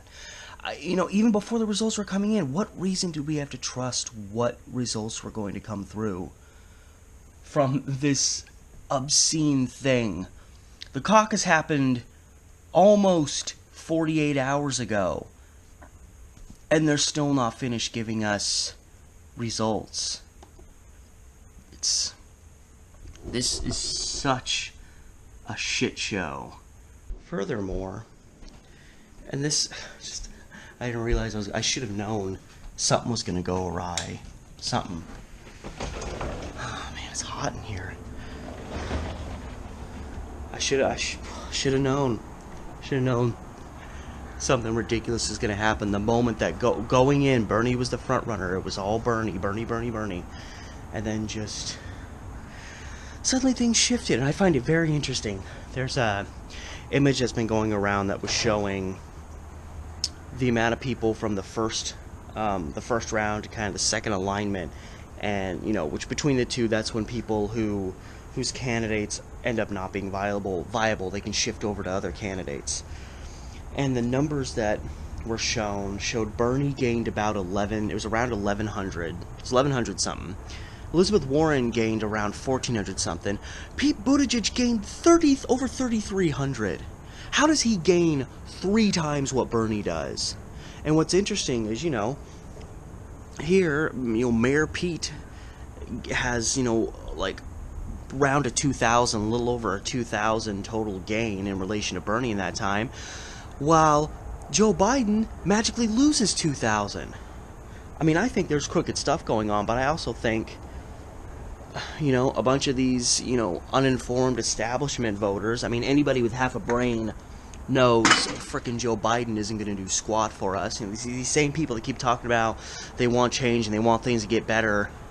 They want a candidate who can beat Trump, and yet they won't support one that can actually beat Trump, because the ones that can beat Trump aren't establishment Democrats. That was proven in 2016. Despite Hillary winning the popular vote, she lost, more states, and that cost her. I don't like the Electoral College any more than the next person.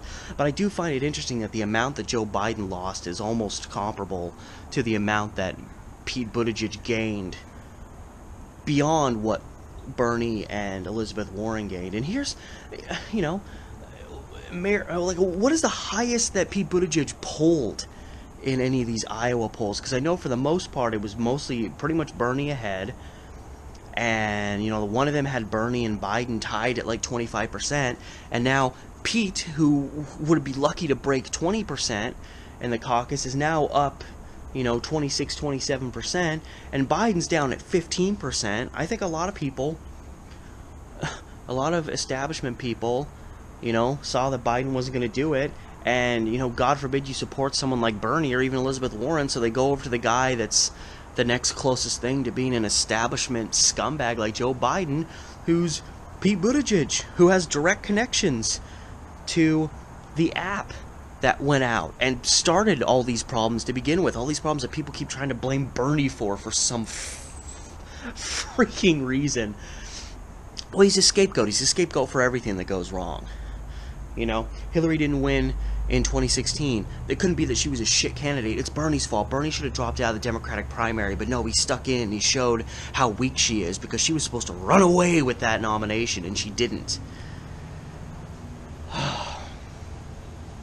So yeah, very suspicious how Pete Buttigieg ends up pulling off something that I could definitely see Joe Biden even being able to do. Bernie, Elizabeth Warren, and then, Pete. I don't trust this shit at all. Mayor Pete, what is it, Pete for America, donated tens of thousands of dollars to the company that made the app that went down. Mayor Pete makes a victory speech right around the time that they pull all the results down. And all of a sudden they're like, nope, nothing to see here. We got to go through all this stuff and make sure it's okay. And then this dumb idiot rookie makes a victory speech. Even if he wins Iowa, he still looks like an idiot. So, and then this guy who makes this obscene prediction, saying he's going to win when no results are out, and then claims he has like internal numbers that he was able to rely on. No real explanation for what those are. And now suddenly he actually is in the lead. Don't trust it at all. This is a bunch of shit. Next update, it's 2:15 Pacific time, 4:15 Iowa time. Hello, kitty. I just realized it's probably really dark in here because I'm filming on my GoPro. So, we just went from almost 85% reporting to 86% reporting, and in that time, according to the numbers they're showing, Pete Buttigieg gained 307 votes, Bernie gained 1,955. So now Bernie's back into the overall lead. Yeah, that's literally the difference. Pete 307, Bernie 1955. So I wonder if I don't freaking know.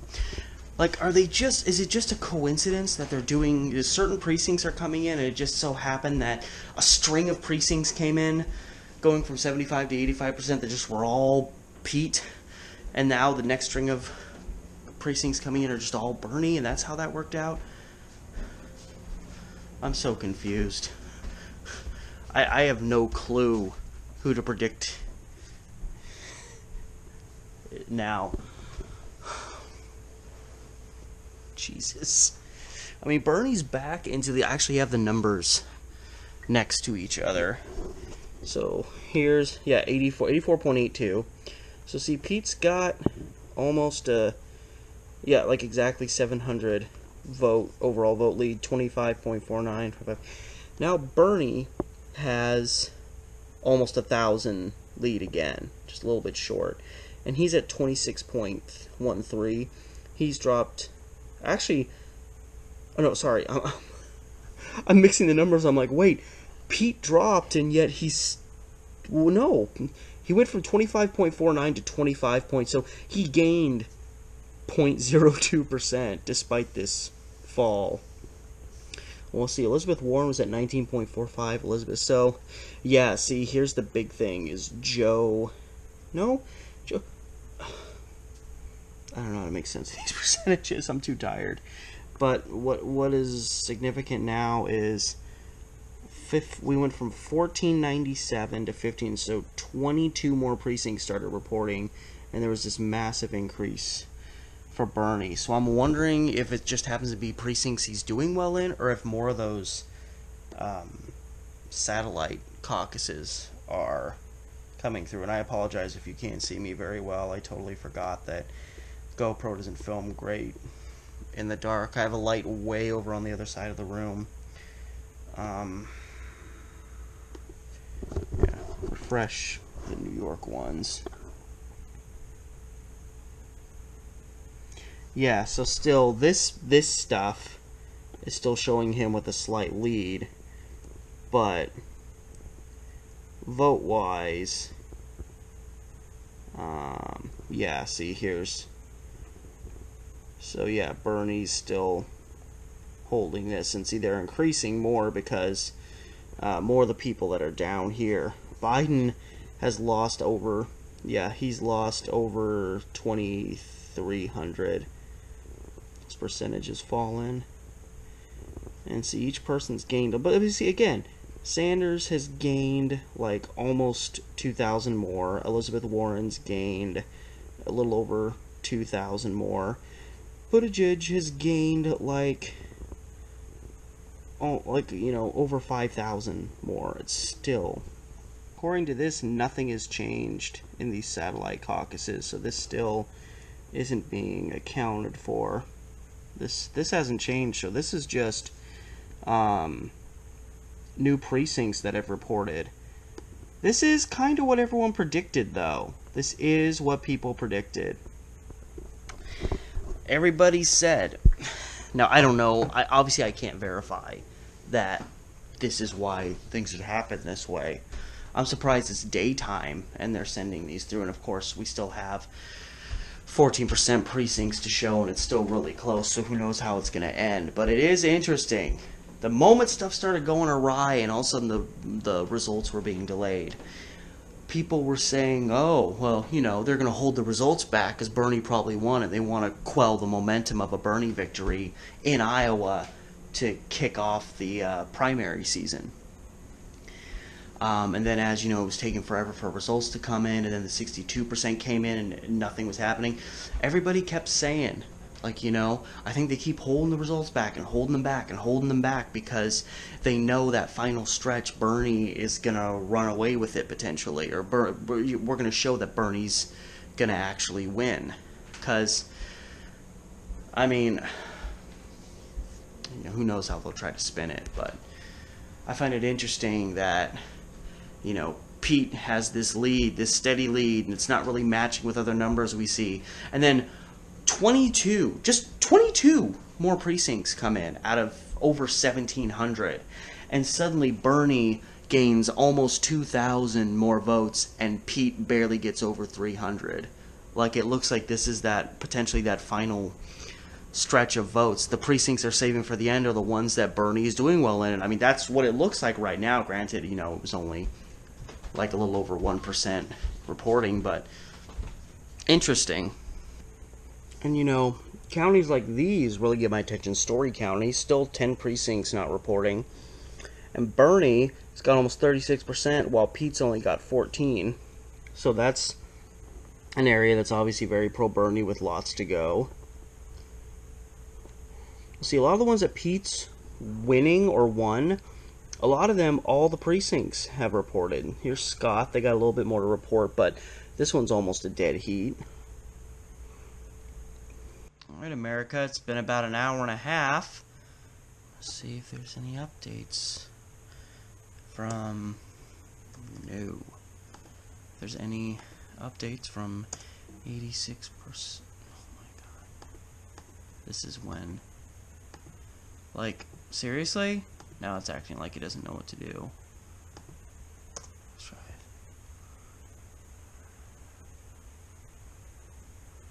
Okay, let's... So now it's at 92% reporting. What is the final alignment numbers? So Bernie's edged a little bit further ahead. I mean, a matter of like 200 votes. Yeah, because he's holding about 1,204 vote lead, and yet still, with the you know crap they show, it's still Pete with more of these, so still maintaining. Not a whole lot's changed. Here's what I want to see though. I want to see how we do. I want to see Story County, because that was one of those counties that Bernie was doing well in, but still had a lot of precincts to come through. Palo Alto. That's a lot of. Yeah, still only 35 of the 43. Because Bernie's holding a steady lead there. But what about... Because it's a little after 6 here, so it's a little after 8 in Iowa. Wait, there's a Warren County. And Elizabeth Warren took second. Well, that's just cruel. Okay, Worth, right. Okay, this satellite precinct, still nothing reporting. CT2, Bernie's got 53%. Pete Buttigieg has got 3. Okay, so this is probably something that's helped Bernie. Is he has 583 votes from the satellite caucus. Pete Buttigieg has 3. Interesting, because I find these to be a little bit more reliable. God, Andrew Yang even beat out Joe Biden, but it's Bernie with 53% there. None of this one have reported yet. Look at this. 75% in this satellite caucus. Pete Buttigieg with 5%. So, completely not in sync with pretty much how most counties have done, which I find interesting. So this one's, 9 of the 11 precincts reporting. Bernie has 301. Pete has 21. And then this one, which was mostly going for Amy. And then this one, Pete's got a little bit of... So I wonder, I guess this is maybe just a smattering. But this is a welcome sight that this one, Bernie is killing in.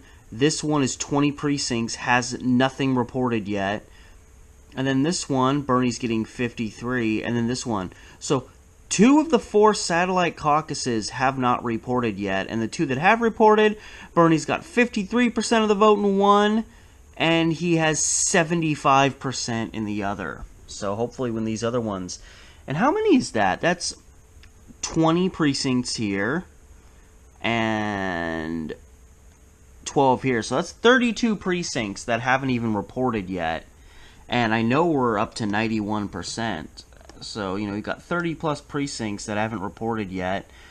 And there's only like 144 still to report. Yeah, so there's still I think it's 32 between those two satellite caucus groupings that haven't even reported yet. The other 2 are getting pretty close to getting done, but Bernie's slaying in both of them.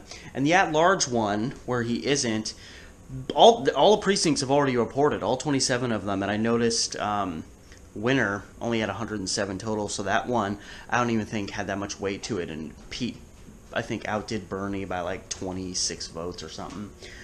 So there's still 2 full hunks of satellite caucus info to report, and if it's like the other 2 that have reported, I mean, we're looking at Bernie winning those by somewhere between 50 to 70% if those go in correlation to these other ones. So that's only going to help him while he's already holding around a 1,200 vote lead overall. Hopefully that's lighting my face enough. So here we are. We're officially... There's 79 precincts left to report, including still 32 from the satellites that haven't been reported yet. So we're at 95.5% reporting. Bernie's lead has grown somewhat. It was a little over 1,200. Now it's 1 vote shy of 1,500. So he's slowly edging forward, and a lot of the precincts left are places still where he is doing better. And now that we're like 2 days and 3 hours past when the caucus began, and now they're slowly funneling in. It wouldn't surprise me if these last 4.5%, which again by all likelihood will be very beneficial to Bernie, if those don't start coming through for another couple hours. I mean, it's a little after 8 p.m. on the West Coast, so it's already after 11 p.m. on the East Coast. So wait a couple more hours, so it's like 3 o'clock in the morning in the East Coast, and you know, even here it's midnight, 11 o'clock midnight, and pretty much everyone's asleep. And then you just squeeze the results in, and it's been over 2.5 days by the time all is said and done. And then you finally show that Bernie won the overall vote, and just nobody's paying attention anymore. And then you've got the other things going on. You've got the Trump acquittal, which, I mean, did we not see coming? But still, just, that's a big thing that just happens to be going on right at the same time that all this drama's going on. State of the Unions last night, I didn't watch it because why waste my time? And, you know, there's other stuff going on. There's always other, you know, under the surface stuff going on when you're being distracted by things like a messed up caucus to get the primary season started.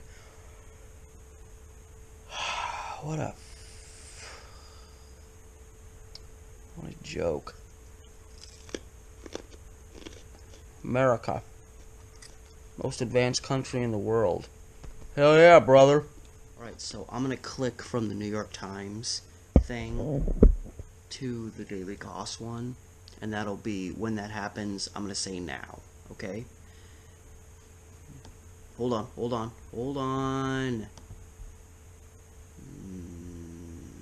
Now. Well, hello everybody. Steve here, coming to you from Portland, Oregon, light years away from Iowa. Tried to get me a little bit of light hitting me because I'm using my GoPro, and I know it's not great when there's a lack of light, but it's not that big of a deal because you're not going to be having to look at my mug for too long.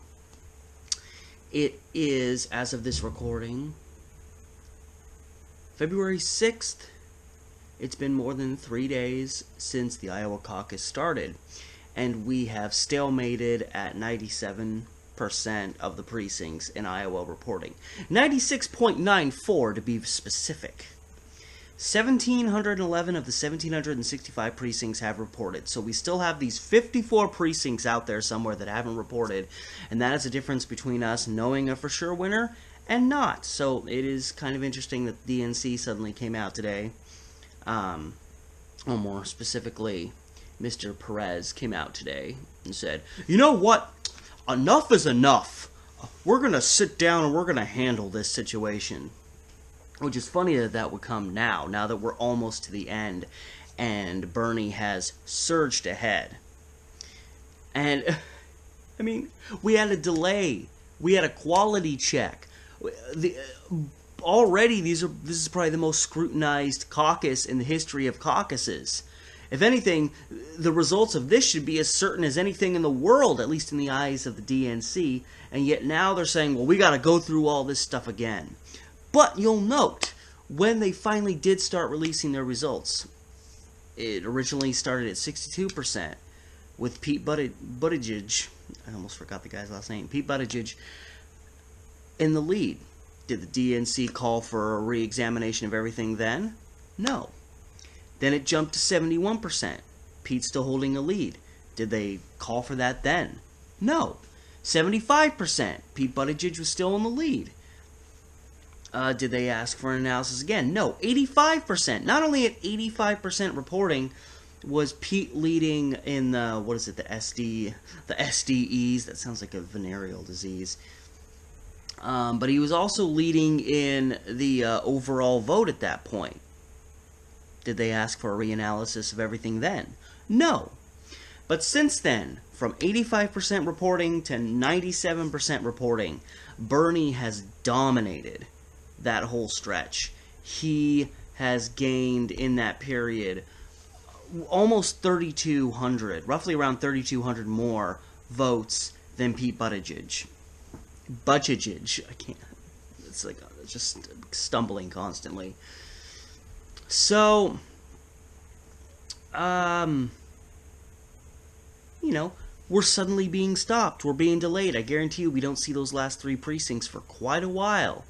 And, you know, the further and further away we get from the actual time that the Iowa caucus freaking happened over 72 hours ago, you know, the further and further away you get, the more and more they kind of dull things to a low roar. And then Bernie wins, and it's like, Bernie won, whatever. After days and days of talking about how Mayor Pete's won. Or at least pushing that storyline. So, what exactly do we have left overall? I'm pulling out a pen, and, I mean, I have, sorry if I bump you, got note cards here. I'm going to literally take these down, and I'm going to have you join with me. But you'll be seeing more of what I'm putting on the screen, because I'm getting a screen recording of everything that you see. So you can actually see, with me at 97%, what precincts are there still to report, where are those precincts located in terms of counties, and how are Bernie and Pete doing in those respective areas. So we can get an idea of how things probably would be finishing if we could get that number up to 100. And that might explain why the DNC suddenly come in and stopped everything. Again. So, here we are. You've got the, so this is the, you know, the overall votes. And Bernie holding, that'd be about a 2,518 vote lead overall. He's got 26.5, so he's got right around 1.5% lead in the actual vote, which is, you know, what should matter, but caucuses are caucuses. So, fortunately, you know, down below they have, they have all these different counties. Now, obviously, most of the counties, all of their precincts are reporting, because there's only like 54 of the over 1,700. So these are irrelevant. But see, right here, I don't know if, is it Alamaki? Still one precinct to be reported. Alright.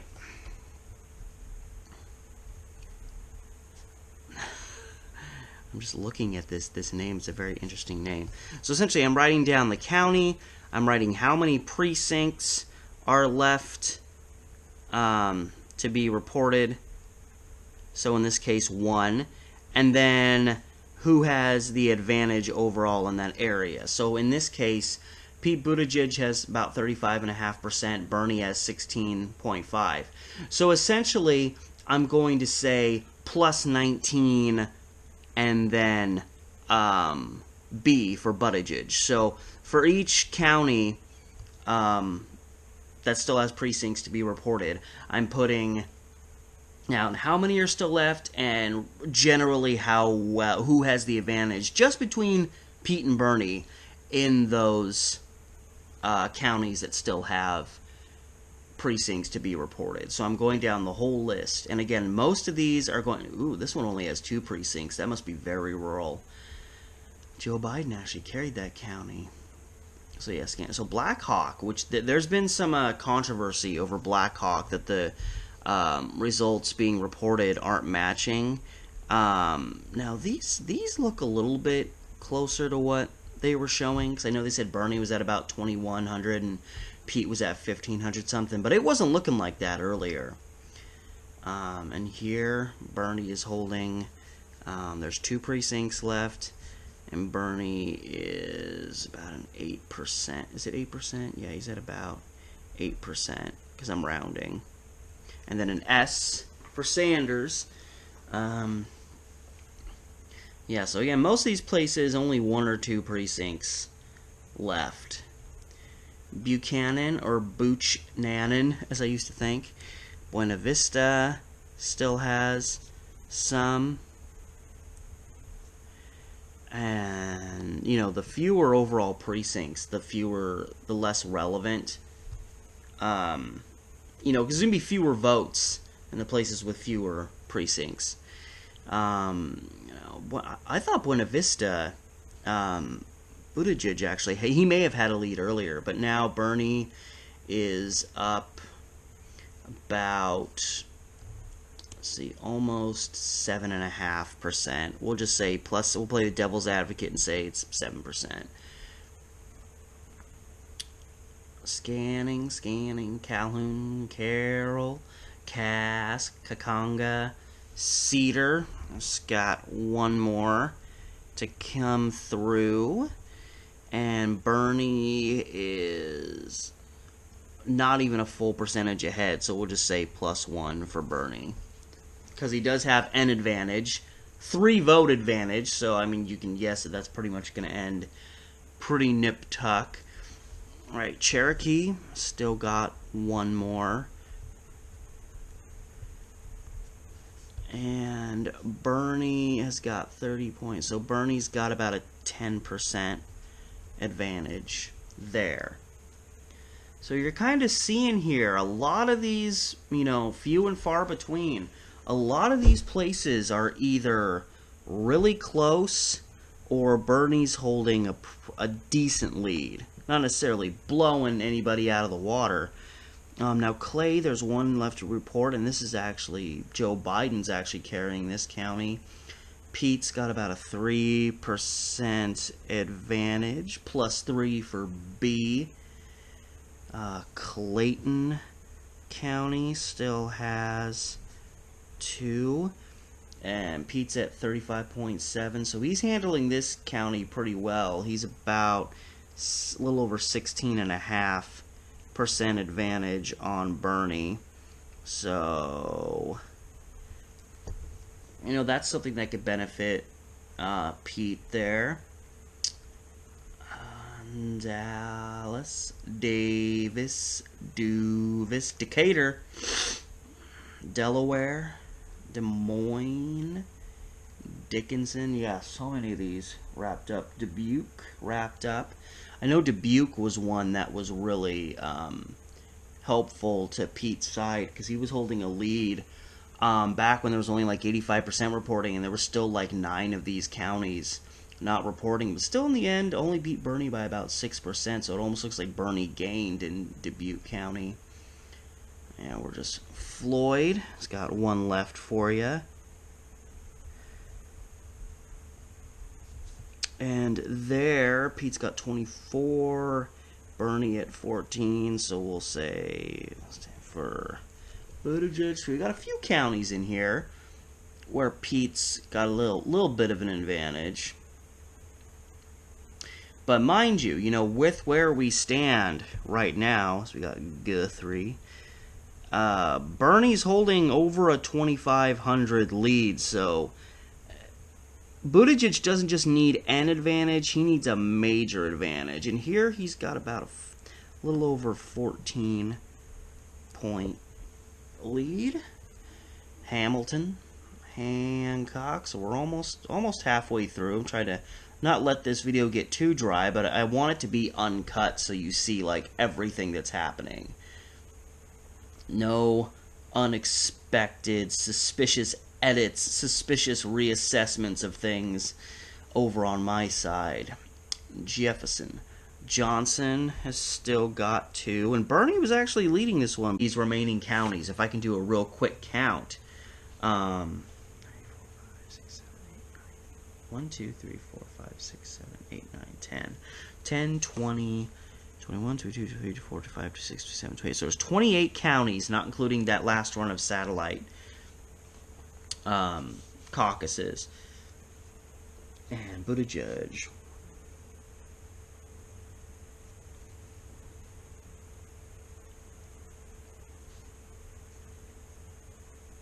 So Buttigieg leads in 17 of the 28 counties.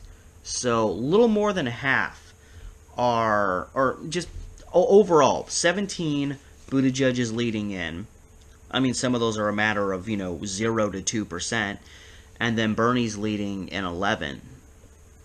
And, the ones that Bernie's leading in tend to have more precincts still to report. Story with 2, Woodbury with 3, Blackhawk 2, Buena Vista with 2, Johnson with 2. So many of the larger counties that still have to report, Bernie has had an advantage in. In the remaining precincts, based on everything, all the math that we've seen leading us up to this point at 97% reporting, nothing suggests that Pete Buttigieg is going to make a dent in this advantage that Bernie has. And that doesn't include those 12 precincts in this one remaining satellite caucus, where again, in these satellite caucuses, the other 3, Bernie's got a 61-1 advantage over Pete Buttigieg in terms of the percentage that he's getting in these. There's absolutely no way with these numbers, what is left over in these few precincts. Just, this 3 little pages that I've taken. There's no way that Pete Buttigieg is going to make a big comeback with just this, and only a 17-11 advantage. If I can be allowed to do some more quick math, like how many precincts, and again, this is if we're just basing this on who's leading the counties. Buttigieg could be leading a county overall. That doesn't mean Bernie's not going to take one of these leftover precincts, and vice versa. Anywhere where Bernie is holding a lead overall in a county doesn't mean Pete Buttigieg can't win a precinct that's left over there. But if we're just going with what we have here, I want to literally mark down how many precincts of the remaining 54 that are out there that Pete Buttigieg is likely to win, and how many Bernie are likely to win. And that includes the 12 for that satellite caucus. So this is going to be like the last thing I do for this video, because I don't want to get too crazy and just go on too much.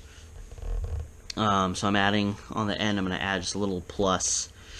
And each time one is added, I'm just going to make the number bigger. So like, Bernie has 2 for Black Hawk, so Bernie's likely to win 2.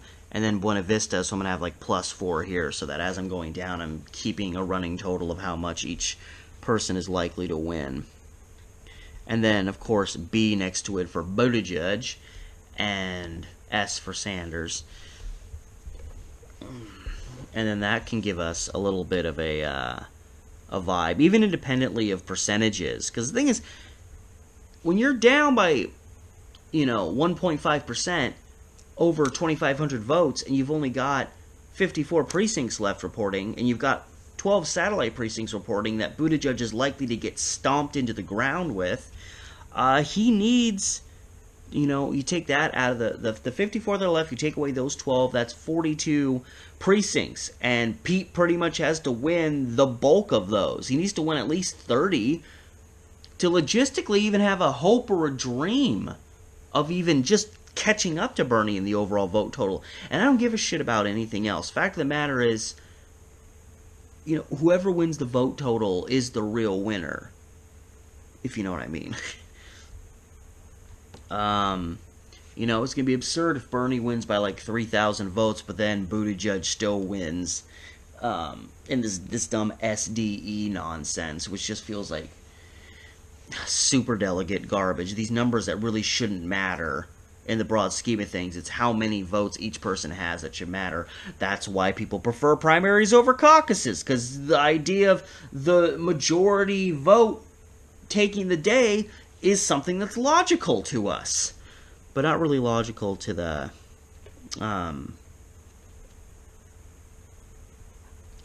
caucus system, I guess. Anyway, let me do my math. So plus 1, 2, 3, 4, 5, 6. Okay.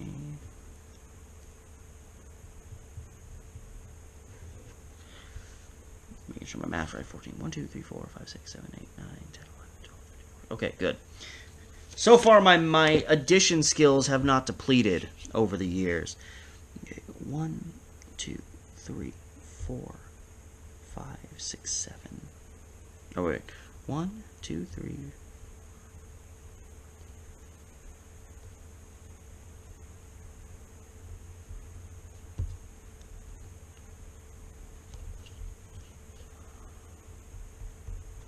So at the bottom, plus 8.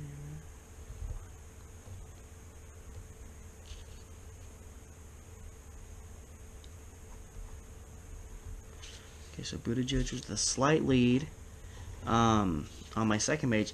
Now, Buttigieg, I have up 18 precincts to 11, but that includes 6 for Polk, which, considering the fact that they're in a dead heat, I feel like it's actually only fair. I mean, literally, they're tied, and there's 6 precincts to go, so I feel like each one of them should get... That's a regard where it's practically tied, so it really is more legitimate to give 3 of those 6. Give 3 to one and 3 to the other. So, in reality, we got 14 for Sanders and 15 for Buttigieg going to this last run of states. Okay, so 4. And again, that's, Scott Buttigieg has a one vote lead, or a 1 point lead with 4 counties. I feel like it's a stretch to even give him 3 out of the 4, but I'm going to, because we're kind of playing the devil's advocate. So, plus 3 for B, plus 1 for Bernie. Yeah, it's pretty far ahead. Okay, so 3, 4, 5, 6, 7. Wait, 3, 4, 5, 6, yeah. So 15 plus 7. And the final answer is 1, 2, 3, 4, 5, 6, 7. Okay. Yeah, as far as precincts go, and obviously votes are votes, I have approximately, give or take, I have Buttigieg winning 22 of these precincts and Bernie winning 21. So I have them practically breaking even. And again, at almost breaking even in terms of how many precincts they're going to win, the ones that Bernie's leading in and are most likely to win are bigger precincts with more people and more votes. And this doesn't include those 12 for the satellite caucus, which honestly, based on the numbers, it's likely that Bernie's going to take all 12 of those. But again, let's play the devil's advocate again. Let's say Bernie gets 10 and Buttigieg gets 2. that has a final count of Buttigieg getting 24 of the. Hold on, let me redo this math here. 43.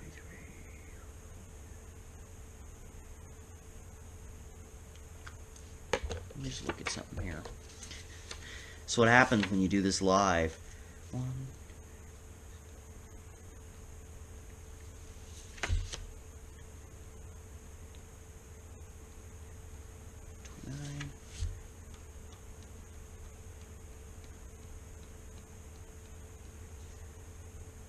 So there's 43. There's 43 precincts plus the 12. So 43 plus 12 for the satellite is 55 precincts. And yet they say that 1,711 have, so there should be only 54, but there's actually 55. So they didn't even get that right. But okay, fine. I thought it was 54. They're saying there's 54 precincts left to report, but it's really 55. Big difference, because it's only going to benefit, because I was wondering why my math was a little bit off.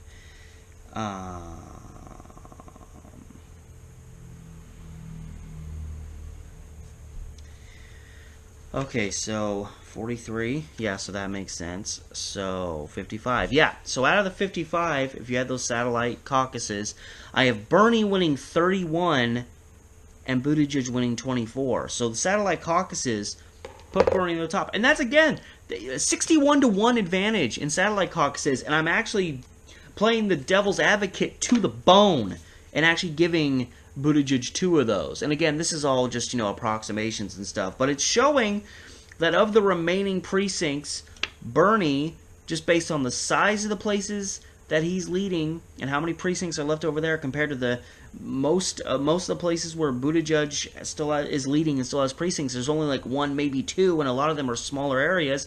And then you have these 12 precincts for the satellite ones. We are seeing that lead by Bernie Sanders stretching more and more and more. And just in the small gains he's had recently in the,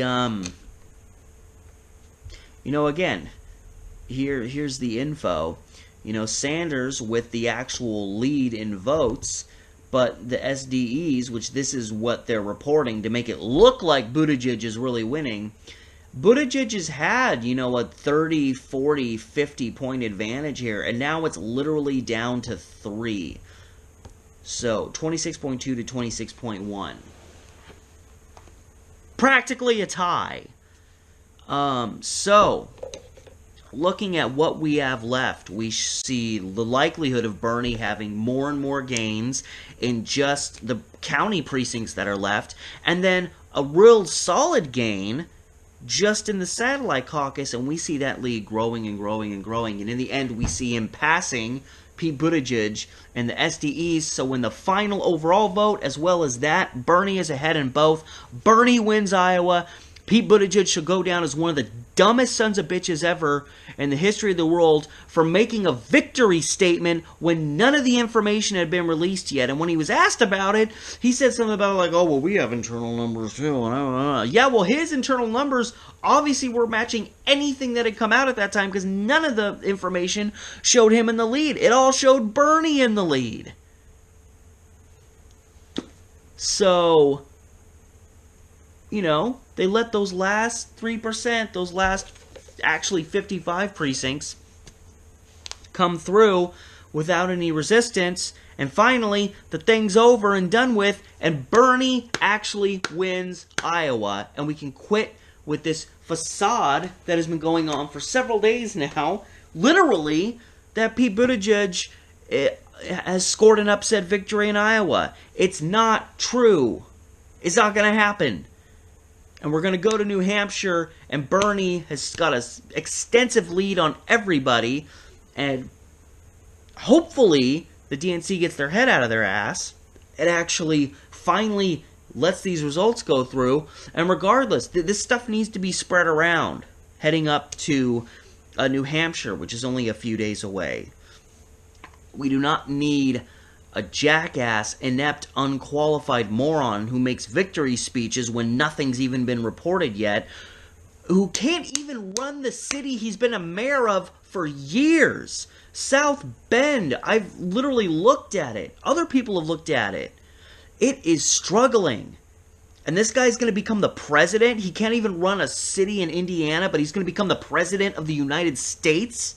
Have we lost our collective minds? I mean, yeah, kind of. So, I mean, it's there. It's done. Bernie won Iowa, okay? He won. All right? I mean, considering this information was done and this stuff should have been known for, days now, it's in the past. Bernie won Iowa, and that's what needs to be expressed going forward so we can get this misnomer that Pete Buttigieg actually won. We can just wash that out of our hair and quit trying to use that as a way to get him more support going into New Hampshire, because in the newest Emerson poll, Pete Buttigieg, Bernie's at about 32, maintaining. Pete Buttigieg was at about 12%. Now he's up to 17%. Isn't that interesting? All that's been pushed is that he's leading and winning in Iowa, and now suddenly he's gaining a little bit in New Hampshire. Well, this is why. Is this stupid nonsense? And that's what it is. Nonsense. He is not going to even come close to catching Bernie based on where we're at right now at 97% reporting. He is not going to come close to catching him. This is Bernie's state. Delegate-wise, they're probably still going to remain fairly even.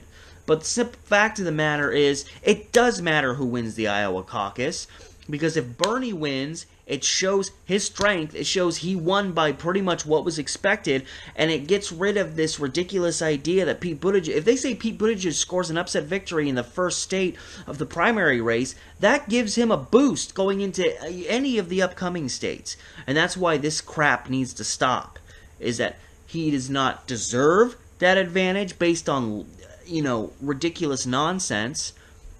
And the fact of the matter is, what we always knew it was going to be, which is Bernie won Iowa. For the 50th time that I've said that. So that's it. I just want to go through what's left over here with you guys and suggest, looks kind of like Bernie's probably going to pull away. I wonder why the DNC suddenly stuck their head in here and stopped things again. Stalemated. So anyway, that is it. Thanks for watching. This is Steve. I'll catch you later.